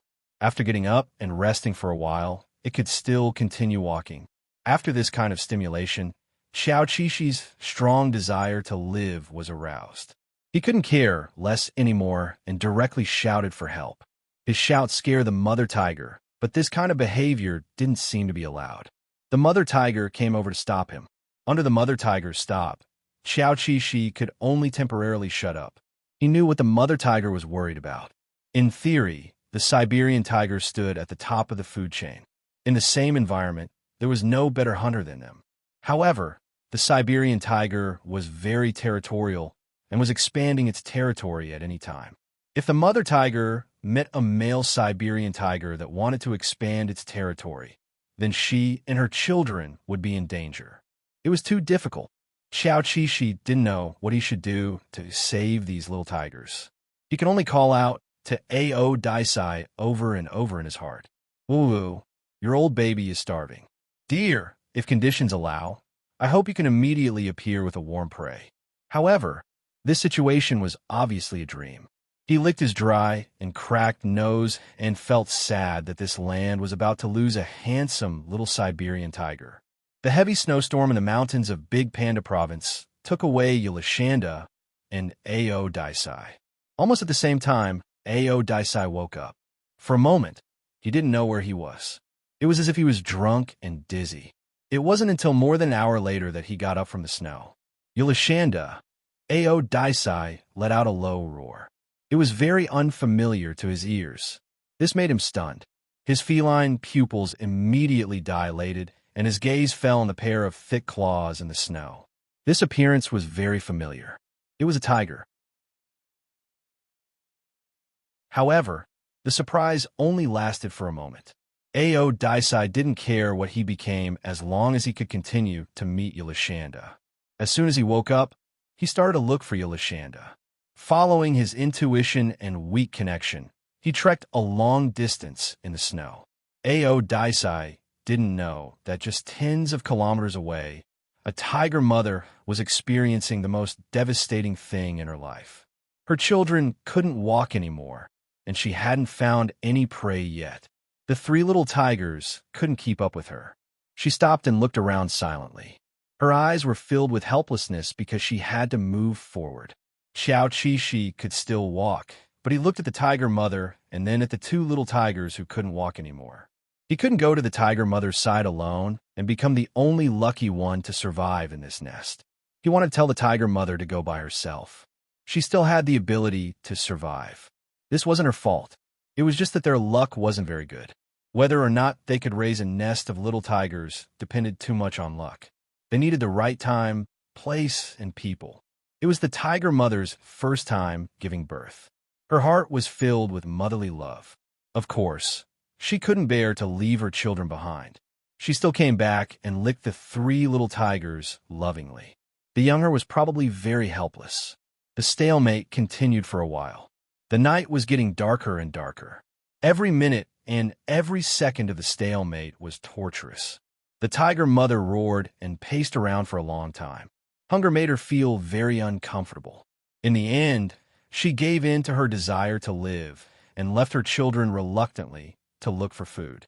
Xiao Qixi believed that if the tiger mother found her prey, she would definitely come back. In the snow, the two little tigers who couldn't walk anymore leaned against each other. Their bodies were close to Xiao Qixi. Their bodies were emitting traces of heat, and they looked sleepy. Xiao Qixi also wanted to sleep, but he forced himself not to. He could vaguely feel that Ao Daisai was looking for him. Maybe the other party was on the way. He had to hold on for a while longer. The little tigers were snuggling into his arms. All right, he didn't mind. As a small tiger, Xiao Qixi tenaciously stood in front of the little tigers. He relied on his steel-like willpower to resist the hunger and cold. Every second counted. He didn't dare to think about anything else. He was afraid that if he thought about it, he wouldn't be able to hold on. Be strong, be strong. But his energy was limited. Gradually, he couldn't hold on anymore. His eyelids kept fighting. Just as Xiao Qixi felt that he was going to see marks, a gust of hot air rushed over and licked his nose and eyes.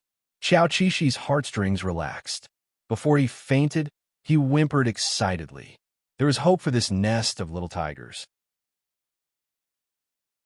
The author has something to say. There are really few tigers in the wild. Cherish every tiger.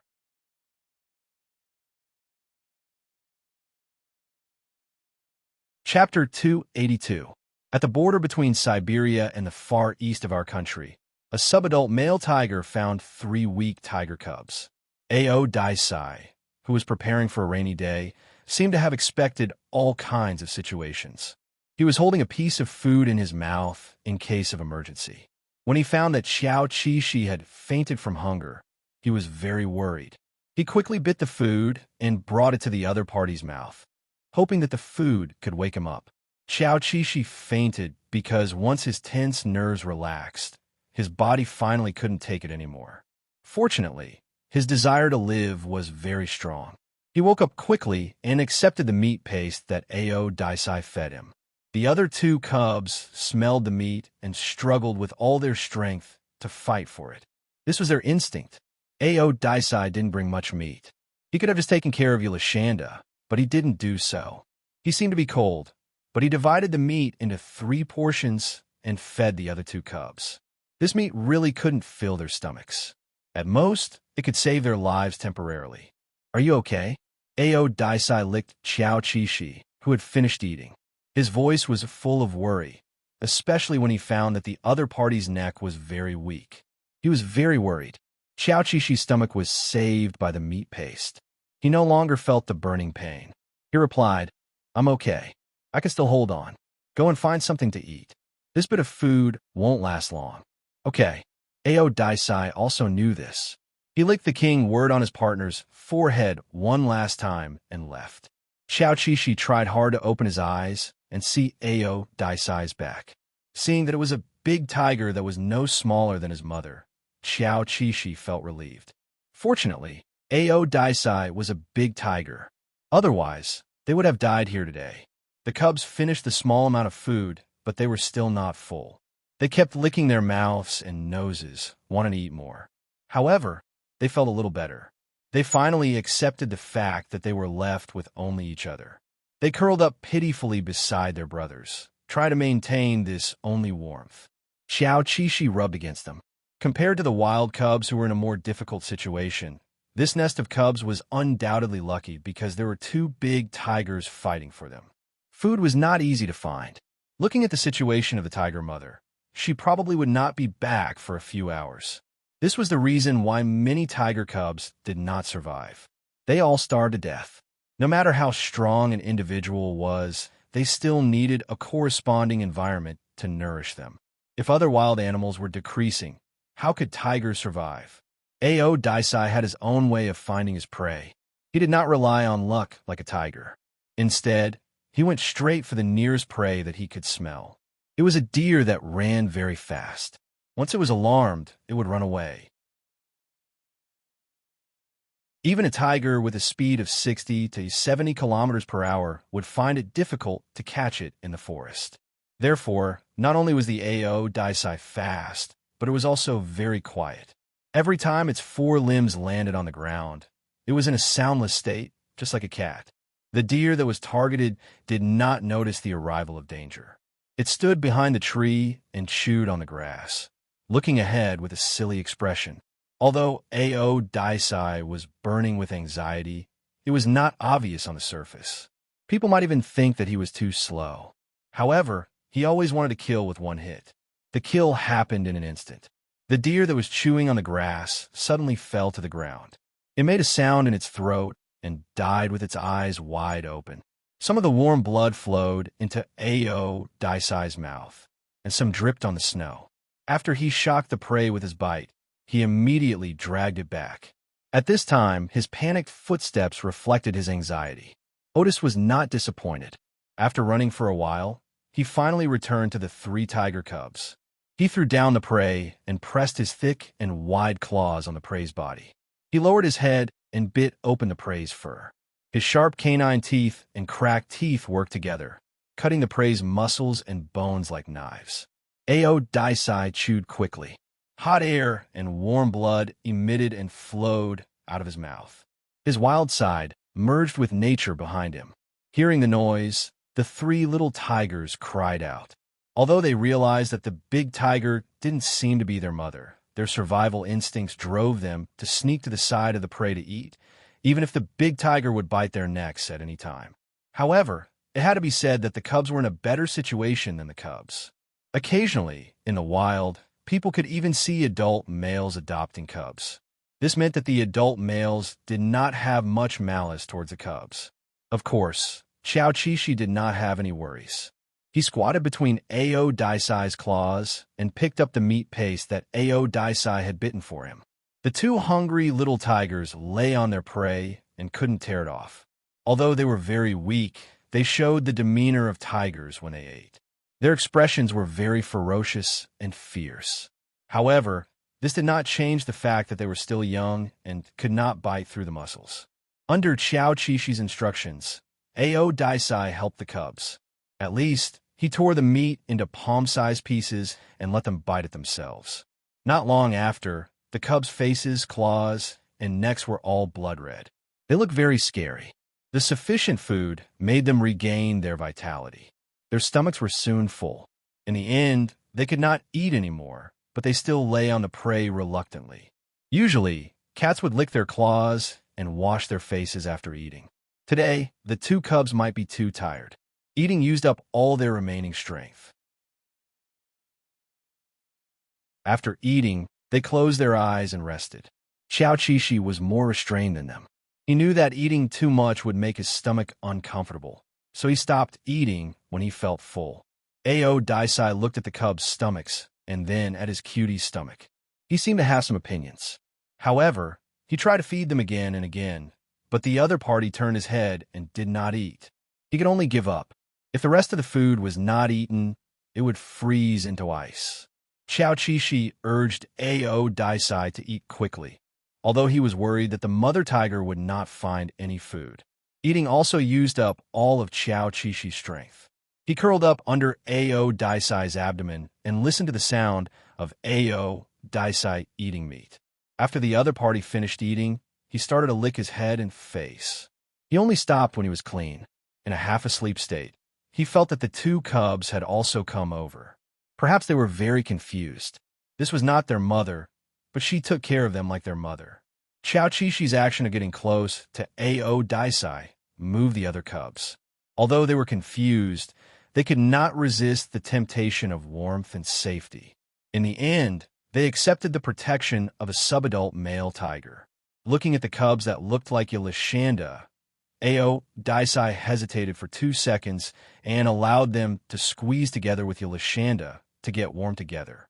When the sky was about to brighten, The mother tiger came back with a wild boar that she had hunted with great difficulty in her mouth. It was not big, but she had been tracking it for a whole night. Perhaps she already knew that after such a long time, her children might have already starved to death in the snow. However, she still dragged her tired feet back to take a look. After all, she had worked hard for a whole night to find food for the children. Before the new mother tiger came close, Ao Daisai had already noticed her presence. He quickly guessed that she might be the mother of the cubs. Tigresses with cubs were very fierce. At this time, Yulashanda was still sleeping. Ao Daisai did not want to have a conflict with the other party, so he got up in advance and left quietly. After the big tiger that was supposed to give them warmth left, the three little tigers that were sleeping in different positions quickly retracted their stretched limbs and huddled together with their claws. They looked as cute and obedient as three little angels. The mother tiger came to the side and looked at her three cute sleeping children. She seemed to be in disbelief. She threw down the prey in a daze and sniffed the children gently. They were all still alive. There was still the smell of blood and the smell of unfamiliar tigers around. The mother tiger's face was full of confusion. She did not know what had happened here. The luckiest thing for her was that her children were all fine. The reason why the mother tiger was a mother tiger was because she was a tiger. When she found that the children's stomachs were full, the mother tiger started to eat by herself. In fact, she was still very young. After eating, she rolled a few times in the snow and then lay down next to the children. When the cubs woke up in the morning and found their mother by their side, they all started to act coquettishly. Only Xiao Qishi was confused. He clearly remembered that he was lying in his boyfriend's arms before he fell asleep last night. Could it be that last night was a dream? Xiao Qishi did not believe it. It was too real. Ao Daisai, are you there? Xiao Qishi asked tentatively. Fortunately, Ao Daisai immediately replied, Yulashanda, I'm nearby. I see you. In the distance, Ao Daisai saw his little cutie squatting in the snow and shrinking his neck. He looked very cute. Oh, why did you leave? When he woke up and found that there was another tiger next to him, his heart skipped a beat. A tigress with a cub is more ferocious. I want to wait for you to wake up before I bring you away. Otis was very thoughtful.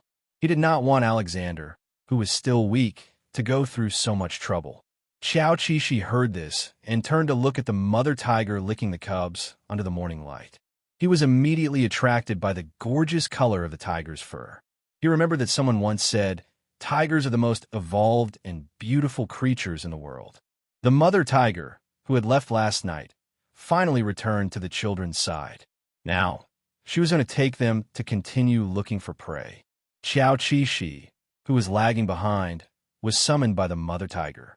The other party's low and deep voice was full of concern for the children. When she saw that he had followed, she turned and continued to move forward. The mother tiger had raised herself to be quite strong. Previously, she was in danger because of bad luck during the snowstorm. Now that she had survived those 2 days, she had regained her confidence. Her healthy and strong body was very beautiful. She dragged her thick and long tail behind her. The tip of the tail was slightly raised, forming a hook. Although they hadn't fully recovered their energy, the lively little tigers were already running on the road to prevent themselves from getting lost.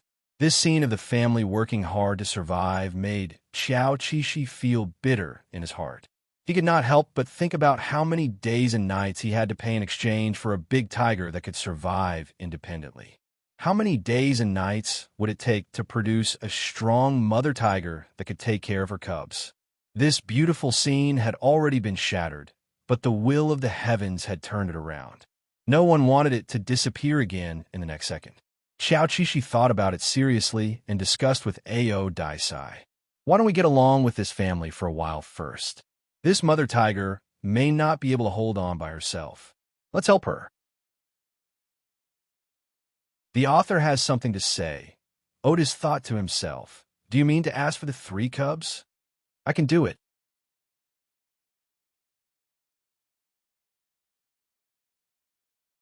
Chapter 283. Ao Daisai, who had never felt that mothers needed help, was puzzled. If he took Yolashanda away, this tigress would only need to raise 2 cubs, and the chances of her successfully raising the 2 cubs would skyrocket. Hearing his doubts, Xiao Qishi hurriedly explained the current predicament of the tigers. It was quite difficult. Otherwise, according to the normal speed of giving birth to a litter every 2 years, the total number of tigers would not be so small. Wasn't it because of the difficulties in the middle? Ao Daisai understood. He didn't expect the survival situation of tigers to be even more difficult than that of lions. He liked powerful creatures like tigers, especially after he became a tiger and felt this kind of power. Of course, he didn't want tigers to disappear. Anyway, it wasn't the first time he took care of cubs. Ao Daisai probably had this kind of thought, so he agreed. What's more, he smelled Yolashanda's body before. There was still the smell of milk. This meant that this litter of cubs had not been completely weaned off milk. Mother tigers would usually feed their cubs milk for half a year. When the cubs were 2 months old, their appetite would become bigger. Mother's milk could no longer fully satisfy them, so they would start to eat meat from the 2nd month. Now that the cubs were about 4 months old, it was the time when their appetites soared. Many cubs unfortunately died at this age. Therefore, Mother Tiger didn't dare to rest at all. As soon as the sun rose, she took the children and started a hurry. Although she only caught a wild boar last night, she actually tracked the black deer's tracks. Now, Mother Tiger had a clear goal. She strode towards the place where the black deer appeared. On the way, she stopped several times and looked back. Maybe it was because she felt something strange. Perhaps because she felt it. The tiger mother's nerves were tense at first, and her exposed ears were full of vigilance. Then, she kept on her guard for 2 hours, but there was still no attack. The tiger mother perfectly displayed her tiger's characteristics, and no longer paid attention to the half-adult male tiger that was neither friendly nor distant. Before she gave birth to the first litter of cubs, there would also be adult male tigers following her in order to pursue her. But it was different this time. The patient subadult male tiger persevered to follow her for the sake of one of the cubs in her nest. The winter sun passed through the bare branches and shone directly on the snow. The snow reflected the hazy light, making the whole earth seem like it was covered with a layer of filter. It made the tiger's gorgeous fur even more gorgeous, and their tongues that occasionally opened their mouths became even more dazzling. Xiao Qishi, who was watching the cubs jumping up and down at a close distance, finally understood why people liked to describe cute children with a tiger's head and a tiger's brain. Because tiger cubs were cute. They had thick eyebrows and big eyes, and looked very domineering, but also had a kind of silly temperament, making people couldn't help but want to touch them. When the sun rose halfway into the sky, the little tigers were hungry again. The tiger mother lay down and fed them milk. The 2 little tigers couldn't wait to get into their mother's stomach. Their furry paws rubbed and stepped on their mother's stomach. Their mouths were rhythmically sucking, and they looked very satisfied. Xiao Qishi, who loved her cub, watched with relish. Suddenly, she remembered that she was also one of the little tigers. He looked up, and indeed, the tiger mother was looking at him with a worried expression. It was as if her expression was saying, "Silly cub, why aren't you eating yet?" Xiao Qishi froze. This was very awkward. He didn't need to drink milk. He just needed to eat meat. Ao Daisai, who was following from a distance, seemed to have seen Yolashanda's awkward situation. However, he had a different opinion about it. No matter how strong and mature Yolashanda's soul was, the body that carried his soul was now a cub. Yolashanda himself knew how difficult it was for tiger cubs to grow up. So, how could he refuse breast milk? Ao Daisai's idea was to eat enough breast milk to make the body strong. He hoped that Yolashanda would actively absorb nutrition like the other cubs. Ao Daisai worriedly advised the indifferent Xiao Qishi, "What's wrong with you? Hurry up and eat some. You need nutrition." Hearing Ao Daisai's advice, Xiao Qishi almost cracked. However, after thinking about it, Ao Daisai couldn't understand his feelings at all. I don't want to eat." Xiao Qishi hurriedly refused. It wasn't his first time being a cub. Didn't he still live without breast milk in the past? Ao Daisai was puzzled. Didn't you say that it was difficult for tiger cubs to live? What's wrong with drinking breast milk to make the body stronger? That's because there isn't enough food, not because there isn't enough milk. Xiao Qishi hurriedly extinguished the idea of drinking breast milk and changed the topic. I'm so hungry. Hurry up and go hunting. I want to eat meat. Ao Daisai didn't move because he could tell that the tiger mother planned to leave the children to go hunting alone after breastfeeding. That was indeed what the tiger mother was thinking, but she was obviously a little nervous. Thus, during the breastfeeding process, she looked around to make sure that this place was safe again. Nothing was absolute. In order to survive, they were taking risks every minute. The tiger cubs' mouths were full of milk stains as they drank breast milk. They also looked drunk. When their mother left them behind, they were still a little unsatisfied. However, they were ordered to stay here and not follow. This was a high place with a wide field of vision. The place where the sun shone revealed a black, flat ground. It was a stone. The tiger cubs stayed on it and watched their mother leave. Perhaps they were already used to this kind of scene. They started to learn to be independent and face it at a young age. Xiao Qishi came over to play with them. The playing between the tiger cubs diluted the feelings of parting. When they couldn't see their mother's back, the three furry balls pounced and bit each other. In fact, 4-month-old tiger cubs were already very big. Their claws and fangs were already beginning to take shape. In the process of practicing hunting, they often bit their brothers until they cried out. At this moment, Ao Daisai walked out of the bear forest. His steps were leisurely and his gaze was calm. It was as if he had just woken up and came out for a walk. He looked very handsome. When the tiger cubs saw him, they immediately got up from the ground and looked at him with a little vigilance. Only Xiao Qishi trotted towards him. Her body was overflowing with happiness. Ao Daisai lovingly watched Yolashanda hug her thick forelimbs. Then, she lowered her head and rubbed the little cutie with her head. Later, she simply lay down and looked at the other party at the same level. The other 2 tiger cubs were stunned. Perhaps they were wondering if they had lost their memories and forgot that this person was also their mother. The tiger cubs were easily influenced. After watching from the side for a while, they couldn't help but quietly go forward. Their eyes followed the big tiger's wagging tail. This big tiger was licking their brothers.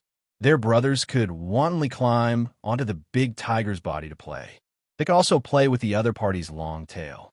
A few of the playful tiger cubs could continue to maintain their rationality and watch coldly from the side. How was that possible? Not long after, the 2 tiger cubs joined the ranks of playing. They were as lively and active as usual. The sounds of shouting continuously came from their young throats. Ao Daisai was used to the tiger cubs' nature. At the same time, he taught these tiger cubs hunting skills. For example, he offered his arms and let them pounce. As there were too many cubs, Xiao Qishi suggested that they give everyone a name. At this moment, he sat majestically on Ao Daisai and said condescendingly, I'm the eldest of the 3 tiger cubs, so I'm called King. The second one is called Xiao Wang, and the third one is called Xiao Xiao Wang. The second one was the more naive one, and the third one was the more agile one. Everyone's size was about the same. Ao Daisai, who had no objections to Yolashanda's decisions, was lying on the ground and using its claws to push the tiger cubs to train their adaptability. Xiao Xiao Wang, who had just received a new name, suddenly hugged Ao Daisai's claws and howled fiercely. Xiao Qishi was stunned. However, Ao Daisai just shook its claws and pressed Xiao Xiao Wang down, making it unable to move. Seeing that Ao Daisai was playing happily, Xiao Qishi heaved a sigh of relief. That's right. Who didn't like to play with cats? The northeastern tiger cubs were just northeastern orange cats. Just as they were playing happily, Ao Daisai suddenly informed Yolashanda that the tiger mother was coming back. This meant that Ao Daisai had to go into hiding again and return the cubs to the tiger mother to take care of. Xiao Qishi was a little reluctant. They had only been together for a short while. All right, thank you for your hard work, Ao Daisai. As he spoke, he leaned against his boyfriend's big tiger head and kissed him. You should go and eat too. Remember to eat until you're full. Don't starve yourself. A.O. Daisai nodded and licked the little cutie's face one last time. It promised, I'll send you snacks in 2 hours. A.O. Daisai was a first-class expert in raising cubs. He always suspected that the tiger mother couldn't raise the 3 cubs well. After all, the cubs only survived because of his help yesterday. It can only be said that A.O. Daisai was very charming. When he left quickly, Xiao Wang and Yu Wang even trotted after him, as if they were reluctant to let him leave. Of course, their short legs couldn't catch up to A.O. Daisai, so they could only watch as the 3 brothers were left. Hu Zi's eyes were especially clear, and there was a little loneliness in them. For the rest of the time, they squatted on the ground and didn't play around. Perhaps it was because they didn't have any playmates, or perhaps it was because they were so hungry that they didn't want to move. This time, the tiger mother came back relatively quickly. She successfully brought back the black deer that she had targeted last night. The amount of prey today was enough for the family of 4 to have a full meal. The return of their mother finally gave the little tigers a new lease of life.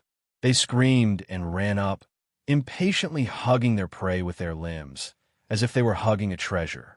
From afar, it looked like the prey had several tails on its body, swinging in the air. Xiao Qishi occupied a deer leg. He tore open the skin and flesh in a very skilled way and turned his head to bite the tendons and muscles of the deer leg. Xiao Wang, who couldn't bite open the skin and flesh for the time being, came over and wanted to take advantage of him. He wasn't stingy and gave up the meat in his mouth. There was a different kind of happiness in squeezing together with the little tigers to eat. The big tiger mother was concentrating on drilling into the black deer's stomach. She was beautiful, but soon her face was full of blood. Probably at this moment, she was also very happy. Like all large beasts, the tiger mother first ensured that she was full, at least 70% full, before she began to feed the children. A black deer was quickly divided up by the family of 4. The little tigers showed their nature at a young age. In the end, they ran far away with the bones with meat in their mouths. They hid away happily and slowly enjoyed this piece of meat that belonged to them. The author has something to say: the daily life of a little orange cat in the Northeast.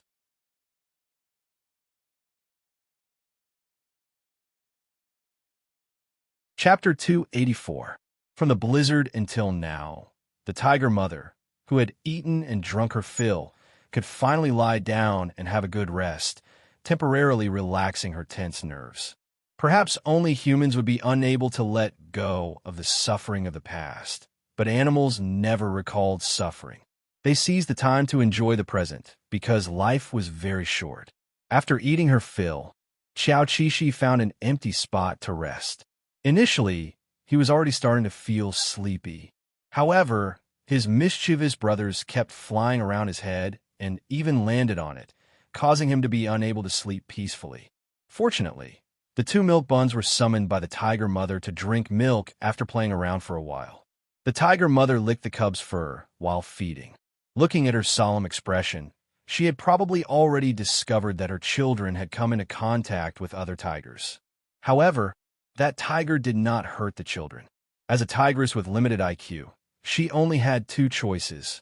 Either she took the children far away, or she was helpless. A tigress with cubs was more unwilling than ever to have a conflict with an adult male tiger. This tigress's choice was obviously to take the children away, but this choice was not easy. A male tiger's territory could reach 100 square kilometers. If she took the children and rashly walked into the territory of other tigers, the consequences would be unimaginable. In order to avoid that strange male tiger, after careful consideration, the tiger mother still chose to stay away. Perhaps she thought that the other party only wanted this ownerless territory, so they could just leave. It was worth mentioning that the family of 4's current range of activities was at the border junction. The wildlife-related departments between the 3 countries found it difficult to define where the family of 4 belonged. If this problem could not be solved, people were worried that the family of 4 would not be able to live peacefully in the end. Not all countries paid attention to wildlife protection, and not all countries fiercely attacked poachers. If this beautiful family of 4 was coveted by poachers, the poachers would find a way to get them. This was a matter that the staff in China were quite worried about. They were also quite helpless. Wild animals were not humans. They had no way to distinguish good from bad, and they did not know how to ensure their own safety. Before the tigress gave birth, she had lived in the country for a period of time. It was at that time that the staff in China filmed her existence and discovered that she was a pregnant tigress. They were very happy and hoped that she would add hope to the scarce tiger population. However, before she gave birth, the tigress left the country again. Based on the time, she gave birth to a baby tiger not long after she left the country. Unfortunately, no one could track more information. He just hoped that she would bring the little tiger back in the future. The staff had carefully analyzed the reason why the tigress had left the territory. It seemed that the tigers around the territory were too dense. Giving birth would make the tigress feel insecure, so she had to find an environment where she wouldn't be threatened. However, that kind of environment also meant that survival resources were scarce. Therefore, after the cubs grew up a little, the mother tiger entered the competition again. Otherwise, it would be very difficult for her to raise the 3 cubs. Xiao Qishi didn't know that he was moving towards the border with Huma. He only knew that Huma was in a hurry and seemed to want to leave this area. But he didn't know why. Could it be because of Ao Daisai? Ao Daisai, who had promised to bring them snacks, did not go back on his word. The agile Ao Daisai had hunted a roe deer in advance and placed it on the path that the family of 4 had to pass through during their migration. It could be said that he was very gentle and attentive. The tigress smelled the blood, and her footsteps became visibly hesitant, as if she was hesitating whether to move forward or not. Looking at her blank face, Xiao Qishi was a little worried that she would choose to take a detour. Fortunately, Huma wasn't a timid person. She only smelled the blood and didn't hear the movements of the other tigers. The 2 cubs, who hadn't grown up yet, also lowered their heads and walked along the road, sniffing and occasionally digging the ground. Only Xiao Qishi wouldn't do such a stupid thing. Of course, he didn't laugh at the children. Weren't they quite cute? He tried his best to follow behind them and help the tiger mother take care of the cubs. He wasn't afraid that other carnivores would rush out because there was an even stronger existence behind him, silently guarding him. Ao Daisai, are you still there? Xiao Qishi asked. Ao Daisai quickly replied, yes, focus on walking. The food is in front. Thank you for your concern, Ao Daisai, but I think. Xiao Qishi wanted to say that he thought the snow was nothing to him, but before he could finish speaking, he fell and landed on his face. Puff puff. The silly little tiger bit a mouthful of snow, so it immediately stuck its head out. The rest of its body was still in the snow. Ao Daisai was worried and wanted to rush out to help, but was stopped by Xiao Qishi. I'm fine, don't come out. Falling in the snow was indeed not a big deal. Ao Daisai calmed down and knew that he was overly concerned.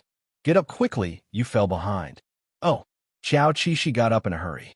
Then, he heard Ao Daisai complain about the tiger mother, as if he was dissatisfied that she didn't take care of all the cubs carefully. Ao Daisai never made mistakes when taking care of the cubs. You're too harsh, Ao Daisai. Xiao Qishi caught up with the group and explained in amusement, this tiger mother looks very young.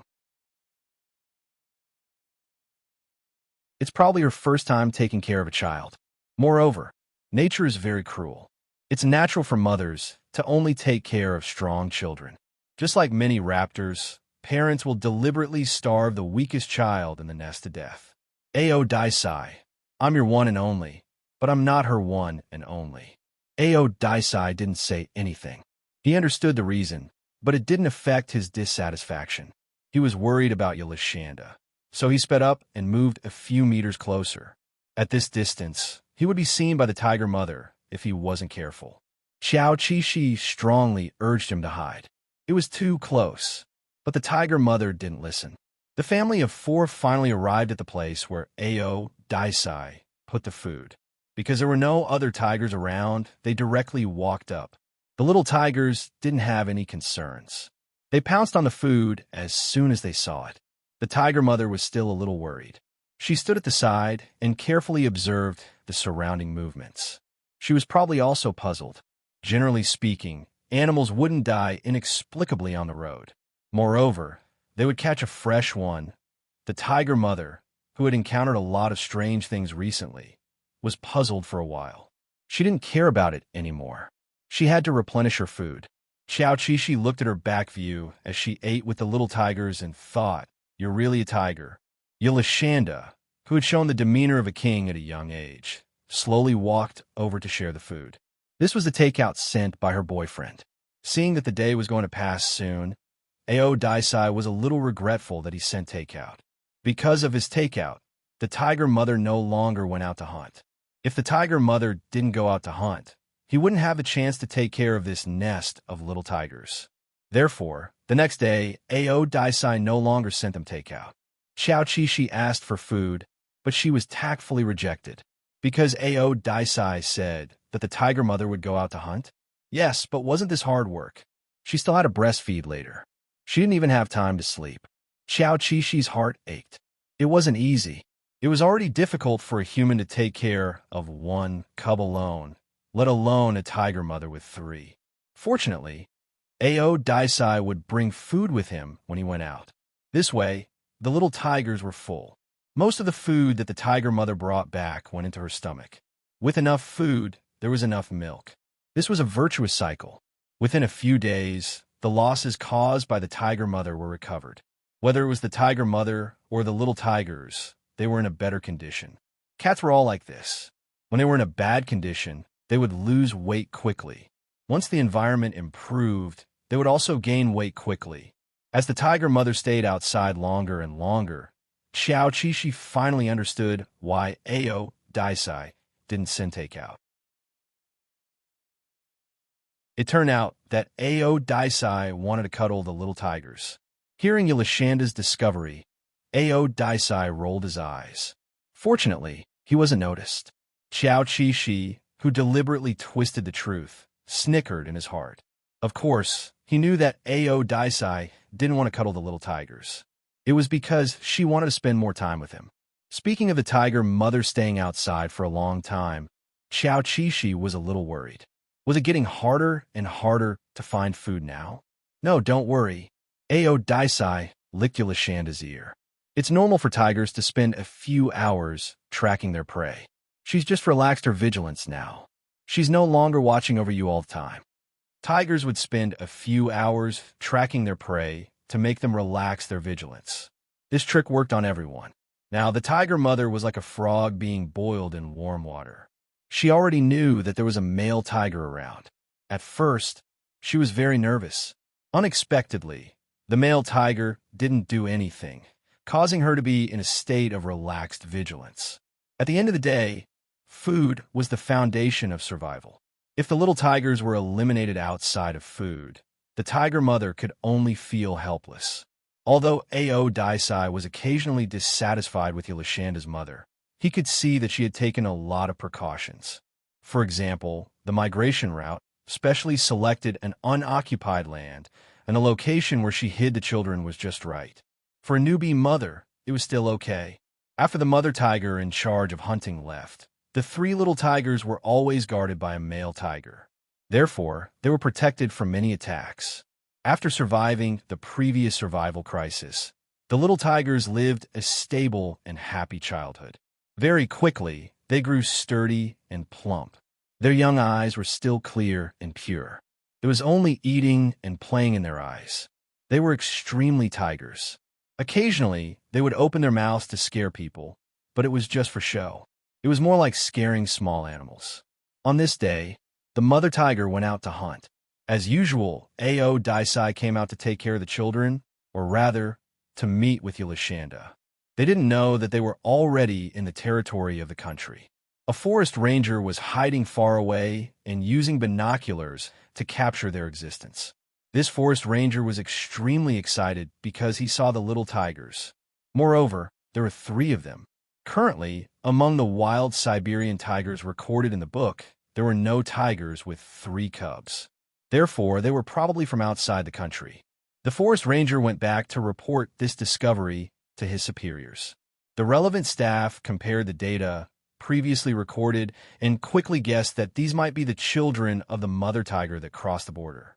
However, as they continued to follow the tiger, they discovered something even more amazing.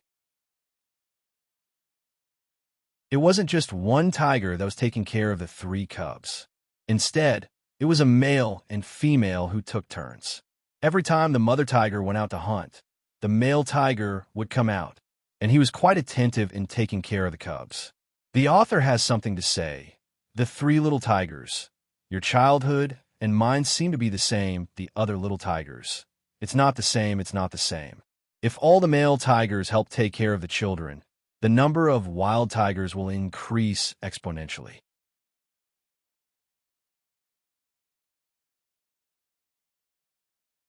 Chapter 285. The members of the wildlife protection team stationed at the border were so happy that they ate 2 more bowls of rice today. 5 more wild Siberian tigers suddenly appeared in the country.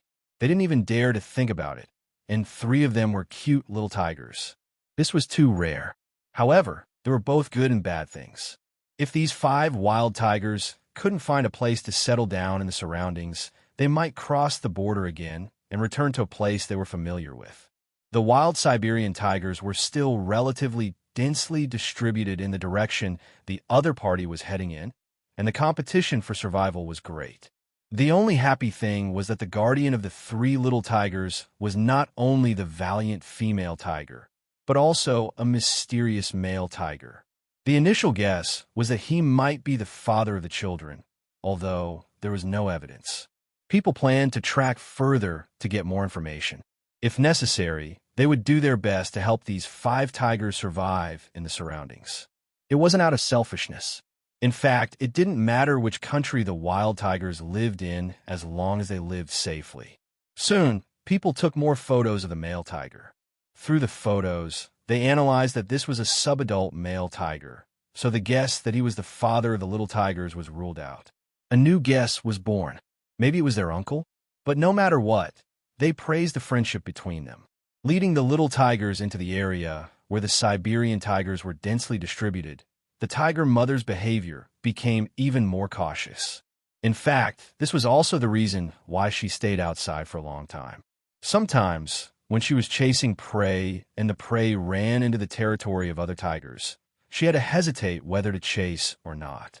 Moreover, during the hunting process, she didn't dare to make too much noise before they found a perfect place to settle down. But was there such a place nearby that could provide a place for their family of 3 to live?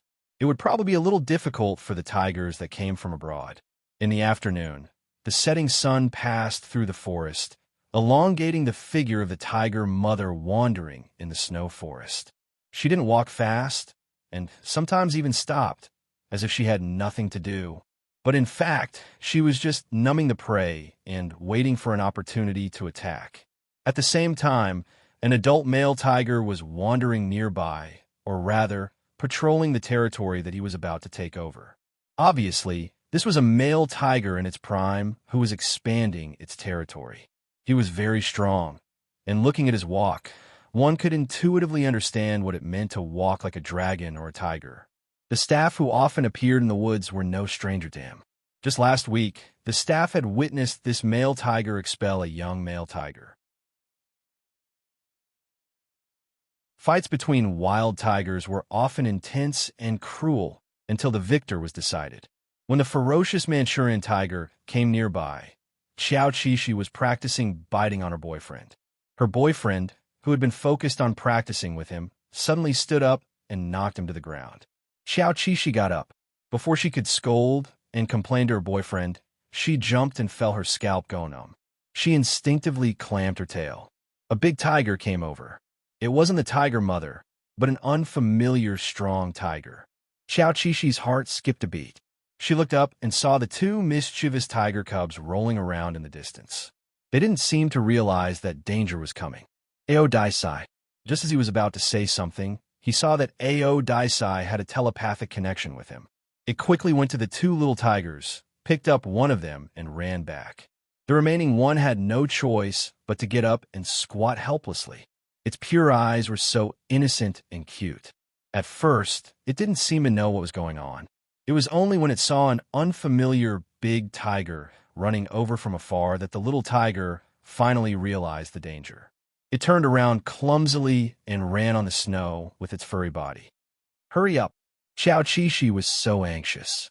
Oh my God, why was she a short-legged tiger now? It would be great if she was a big tiger. When he saw the unfamiliar big tiger approaching, he wished that he could run for the little tiger. Unfortunately, this was impossible. He could only be anxious at the back. Don't worry, take care of this one. As soon as Ao Daisai finished speaking, it threw the tiger in its mouth to Xiao Qixi and went back to take care of the other one. Xiao Qixi was hit by the little tiger thrown by her boyfriend. The two little tigers rolled on the ground and ate a mouthful of snow. Fortunately, it didn't hurt to fall in the snow. However, now wasn't the time to talk about this. Xiao Qixi got up quickly and retreated with the dizzy little tiger. It was best to hide as far away as possible. The big tiger that came uninvited didn't seem very friendly. That was right. If he had a good temper, he wouldn't have fought so many times a month. Although the little tiger was already running with all its might and fear, its short legs were limited in speed. It was impossible to escape from the attack range by itself. The adult male tiger that didn't take the little tiger seriously didn't know who had ignited its violent temper. After chasing it for a while, it bared its fangs and roared angrily, about to attack. Needless to say, the little tiger was scared out of its wits under this kind of bloodline suppression. It was already very good that it could still run on its four limbs. Just as the adult male tiger's fangs were about to reach the little tiger, Ao Daisai's vigorous figure suddenly appeared from the other side. His body, along with the splashing snow, fiercely crashed into the adult male tiger. Because the adult male tiger was caught off guard, he was knocked into the snow. When he got up again, the two male tigers that were slightly different in size were fighting fiercely. Yelashanda, who had chased one of the little tigers far away, ran back without hesitation to lead the other one. He realized that the other party was trembling all over and was almost unable to move in the snow. It was only when he came over to comfort it for a moment that it bravely stood up. Xiao Qixi didn't dare to watch the battle between Ao Daisai and his opponent. He knew that the most important thing now was to not be a burden and not cause trouble. Logically speaking, although Ao Daisai was slightly inferior to his opponent in size, he had rich combat experience and high intelligence. It wasn't impossible for him to win as the weaker party. Xiao Qixi wanted to ask if the other party was confident, but he was worried that he would distract the other party if he spoke rashly. Thus, he chose to keep quiet. Ao Daisai's opponent was very strong. From the outside, it seemed to be at least 600 kilograms. However, its huge size didn't affect the other party's speed. No matter how strong the Amur tiger was, it was still very agile. They were worlds apart from lions when fighting. If lions were more focused on momentum, intimidation, and overwhelming the other party emotionally, then tigers wouldn't use so many tricks. Every move they made was to better hunt and kill the opponent. Surrendering was half a loss. It didn't work with wild Amur tigers. They were too fierce. They only cared about the results, not the process. Ao Daisai was locked in by the other party's violent and unrestrained gaze, but this didn't affect his confidence in winning as the weaker party. When the opponent released a deafening roar at him, he didn't hesitate to return the roar, even if his roar wasn't as deep as that of an adult male tiger's. The adult male tiger's palm was very big. If he was hit, it would definitely hurt. Thus, Ao Daisai tried his best to avoid the other party's palm. The two male tigers fought in the snow forest, causing a huge commotion. The staff members who were patrolling the forest daily were attracted by them. When they saw this scene, they all opened their mouths wide. It was the subadult male tiger that came from abroad. He was in a very bad situation. He was actually targeted by a local adult male tiger that liked to fight. Looking at the three cubs hiding in the distance, the staff couldn't help but break out in a cold sweat for them. They also guessed the general situation. It should be that the adult male tiger encountered the subadult male tiger when he was taking the cubs. The other party didn't choose to turn a blind eye to them. Instead, he wanted to expel them. People really wanted to stop this fight, because if the subadult male tiger lost, he might not only be expelled, but his life might also be harmed. After his death, the next ones to be in danger would be the three little tigers. This was a tragedy that no one wanted to see. How could such cute cubs end up here? However, humans currently didn't have an effective way to stop two male tigers from fighting. In fact, it was dangerous to secretly take photos, not to mention interfering. However, at present, the subadult male tiger didn't seem to be at a disadvantage. People who had a glimmer of hope couldn't help but start praying that the tigress would rush back. It might be useful. The tigress that went out to hunt had already completed today's hunting mission and was on her way back. Suddenly, she seemed to hear the sounds of two male tigers fighting. As a mother with cubs, the tigress instinctively pricked up her ears to distinguish the location of the two tigers fighting. Perhaps the more she listened, the more she felt that something was wrong. Of course, because the location of the fight coincided with the place where she hid the cubs. The tigress's already round eyes seemed to widen even more in an instant. She decided to abandon her prey and quickly run back. The moment the tigress appeared, the staff members who were watching the fight nearby all covered their mouths to prevent themselves from making too excited sounds. The tigress was here. Xiaoqishi was also very excited. He should be the most excited person present because he was really too worried about Ao Daisai. If he had the tigress's help, the risk of Ao Daisai being injured would be greatly reduced. However, he started to worry again. The tigress's mother was so fierce. Did she know who was an enemy and who was a friend? F***CK. Would the tigress's mother not be able to distinguish between friend and foe and randomly beat them up? Xiaoqishi's worry was not unreasonable. One had to know that the tigress's mother and Ao Daisai had never met before and had never established a relationship. If she treated the two male tigers as intruders, the situation would be very difficult to deal with. In the blink of an eye, the tigress's mother, who rushed over from afar to protect her cubs, didn't stop at all. Her ferocious figure directly pounced on the adult male tiger and slapped it with her wide and thick claws. Even if the adult male tiger reacted quickly, he only managed to dodge half of it. The other half of his face that didn't manage to dodge in time was still slapped by the tigress's claws. Xiaoqishi's face hurt. The roars of the three tigers rose and fell one after another in the forest. The previous situation of 1 against 1 instantly became 2 against 1. No matter how powerful the adult male tiger was, it started to retreat step by step when it was surrounded by two tigers. It couldn't hold on any longer. The main reason was that the tigress was too valiant. She was completely angry and fought as if she wanted to eat the other party. Ao Daisai was still calm. He only wanted to chase away the other party and didn't even have the hostility to see blood. Naturally, he was more conservative when it came to fighting. Xiaoqishi praised the tigress's mother's valiance. At the same time, she admired the other party's intelligence. She could actually tell that the intruder was the adult male tiger. However, it was also true. The other party was probably no stranger to Ao Daisai's scent. They didn't care about it before, probably because Ao Daisai didn't have any ill intentions. Just as Xiaoqishi was thinking about this, the situation on the battlefield developed into a situation where the adult male tiger was being chased by two tigers. The main reason was that the tigress was chasing away the other party. Ao Daisai was still looking at the back to prevent a sneak attack. Great! Victory! Yulashanda jumped up and prepared to join everyone to celebrate. After the tigress chased away the intruder, she immediately turned around and ran back. She rushed towards Ao Daisai, who was fighting side by side with her just now. She seemed to want to give this young man a head-on display. Xiaoqishi, the staff. Ao Daisai raised his eyebrows slightly when he didn't get thanked for helping the other party. However, as a beast, he seemed to understand the other party's concerns. After all, to these cubs, he was no different from the adult male tiger. Ao Daisai didn't intend to get into a conflict with the tigress. He was willing to give in. Xiaoqishi saw his action of giving in and couldn't help but feel sorry for him. Actually, Ao Daisai could have just ignored him. Xiao Qishi had long thought about what he should do once the tigress and Ao Daisai got into a conflict.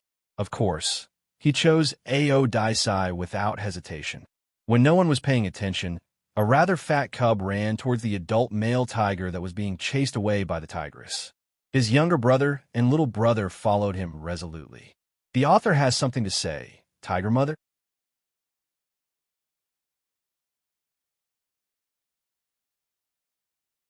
Chapter 286.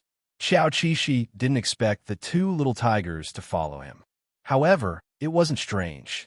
They were still in shock and would naturally follow the person they trusted the most.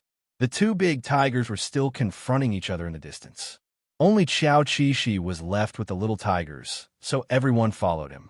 However, Xiao Qishi didn't know whether to laugh or cry. He was defecting to the enemy this time, not going to play. The little tigers shouldn't follow him. The arrival of the little tigers seemed to have temporarily interrupted the tiger mother's pursuit of Ao Daisai. Perhaps it was because the children were safe and sound that her mood improved.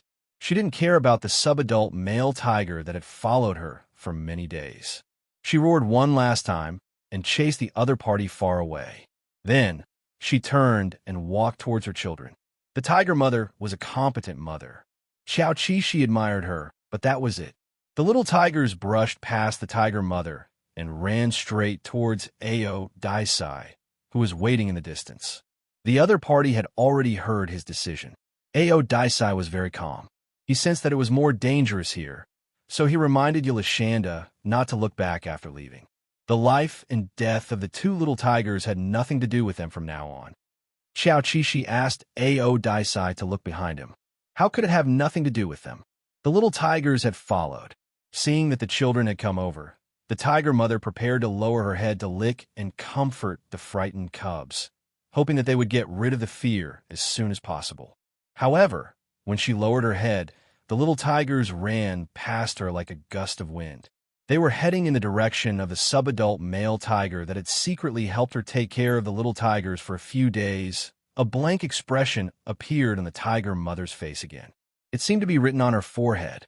What's going on? Fortunately, she was only stunned for a second.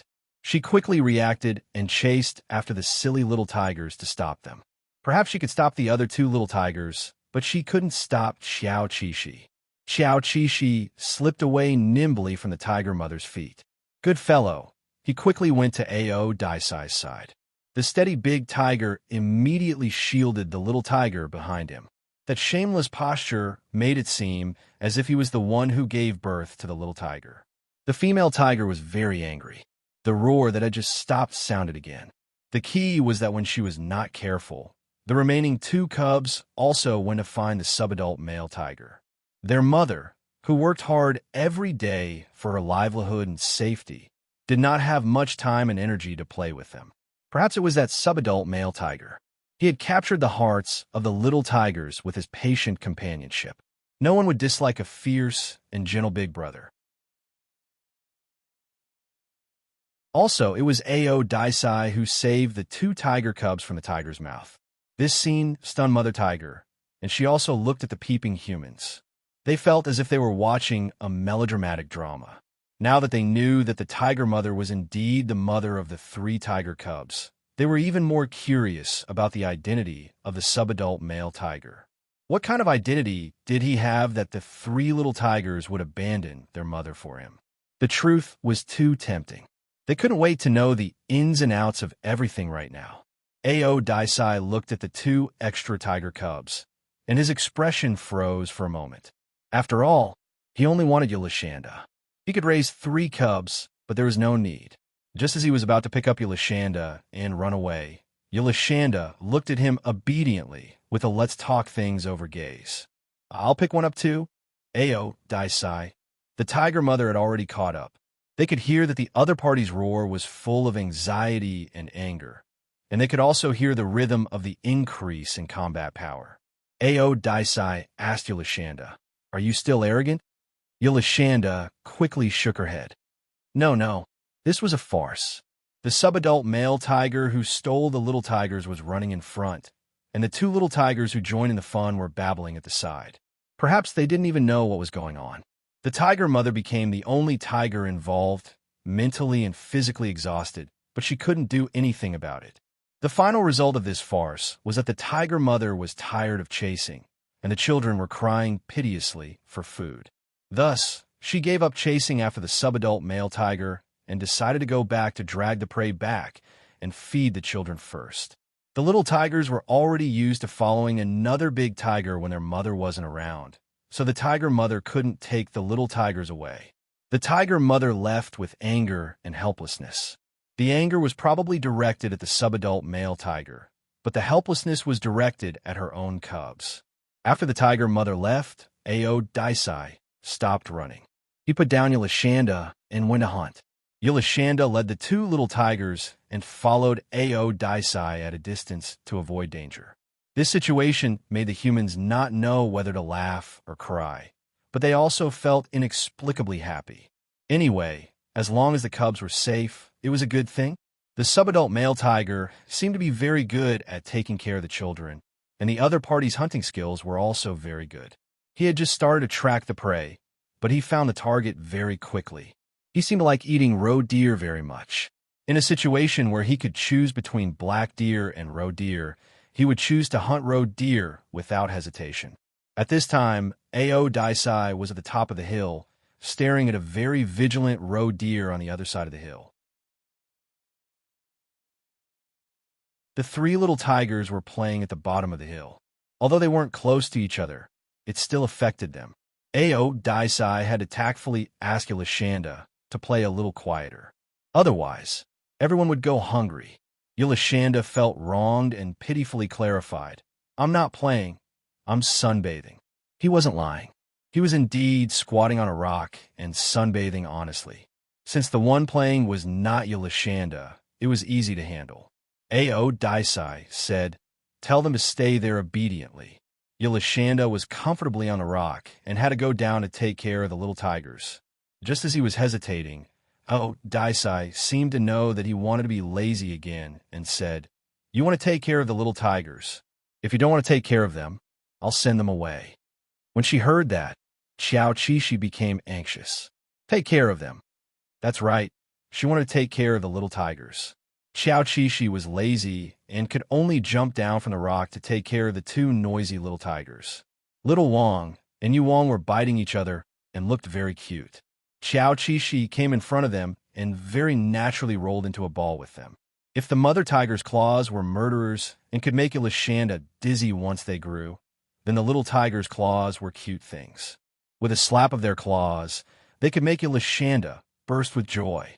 After a period of practice, the little tigers finally knew what kind of strength could make each other feel pain and what kind of strength was suitable for playing. Now that the brothers were biting each other, it was all a fake performance. It was so cute. Yulashanda deliberately let the little tiger's cute claws hit his body. He felt happy and even deliberately put his feet up for the little tigers to bite. After experiencing countless bursts of joy, he finally remembered his mission. Oh no! He was here to stop the little tigers from playing, not to play with them. Yulashanda jumped up and quickly stood up from the ground. Then, he separated the little tigers who were fighting and stopped them from continuing to make noise. Without the little tigers holding him back, Ao Daisai quickly found a suitable opportunity to attack. He successfully sneaked an attack on the roe deer.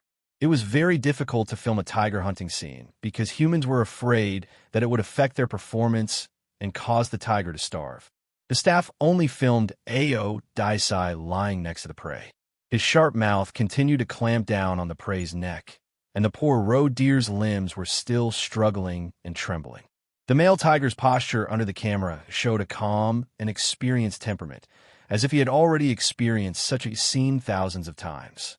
The tip of his tail, swayed occasionally behind him, was a sign of his confidence. It made people feel deeply impressed for no reason.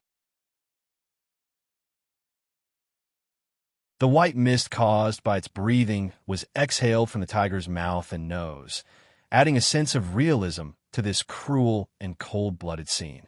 The tiger let go of the prey's neck and skillfully picked up the spine of the prey and returned to where the little tigers were. Their footsteps were always calm, and they left a trail of deep footprints wherever they walked. When they went down the slope, Ao Daisai simply let go of the prey and let it slide down the snow from above. The three hungry little tigers heard the commotion and ran over like puppies to ask for food. They came to the prey's side earlier than the big tiger and started to bite it on the slope. This wasn't a good place to eat. Ao Daisai coolly picked up the prey and continued to walk down the slope. However, he quickly felt that the prey was heavier than before. This was very unusual. Looking down, it turned out that there was a little tiger clinging onto its prey, biting it firmly and not letting go. Before Ao Daisai could say anything, Yulashanda hurriedly took the little tiger down and scolded, "You're so impatient. Can you go to heaven if you eat a bite earlier?" Yulashanda didn't know if he could go to heaven or not, but he knew that if he angered Ao Daisai, he wouldn't be able to raise the little tigers. Ao Daisai brought the prey to a flat terrain. When he put down the prey, it was tantamount to announcing that it was time to eat. The little tigers, who had been crying all the way, finally got what they wanted and continued to eat. On the other side, the tiger mother, who went to find the prey, successfully found the prey that she had left behind earlier. It was already cold, but it didn't affect her eating. She started to look for the children with the prey in her mouth. When she finally found the children, she saw that they were already full. All of them had big faces and round stomachs. They were licking their mouths and claws. The tiger mother was probably feeling very complicated now.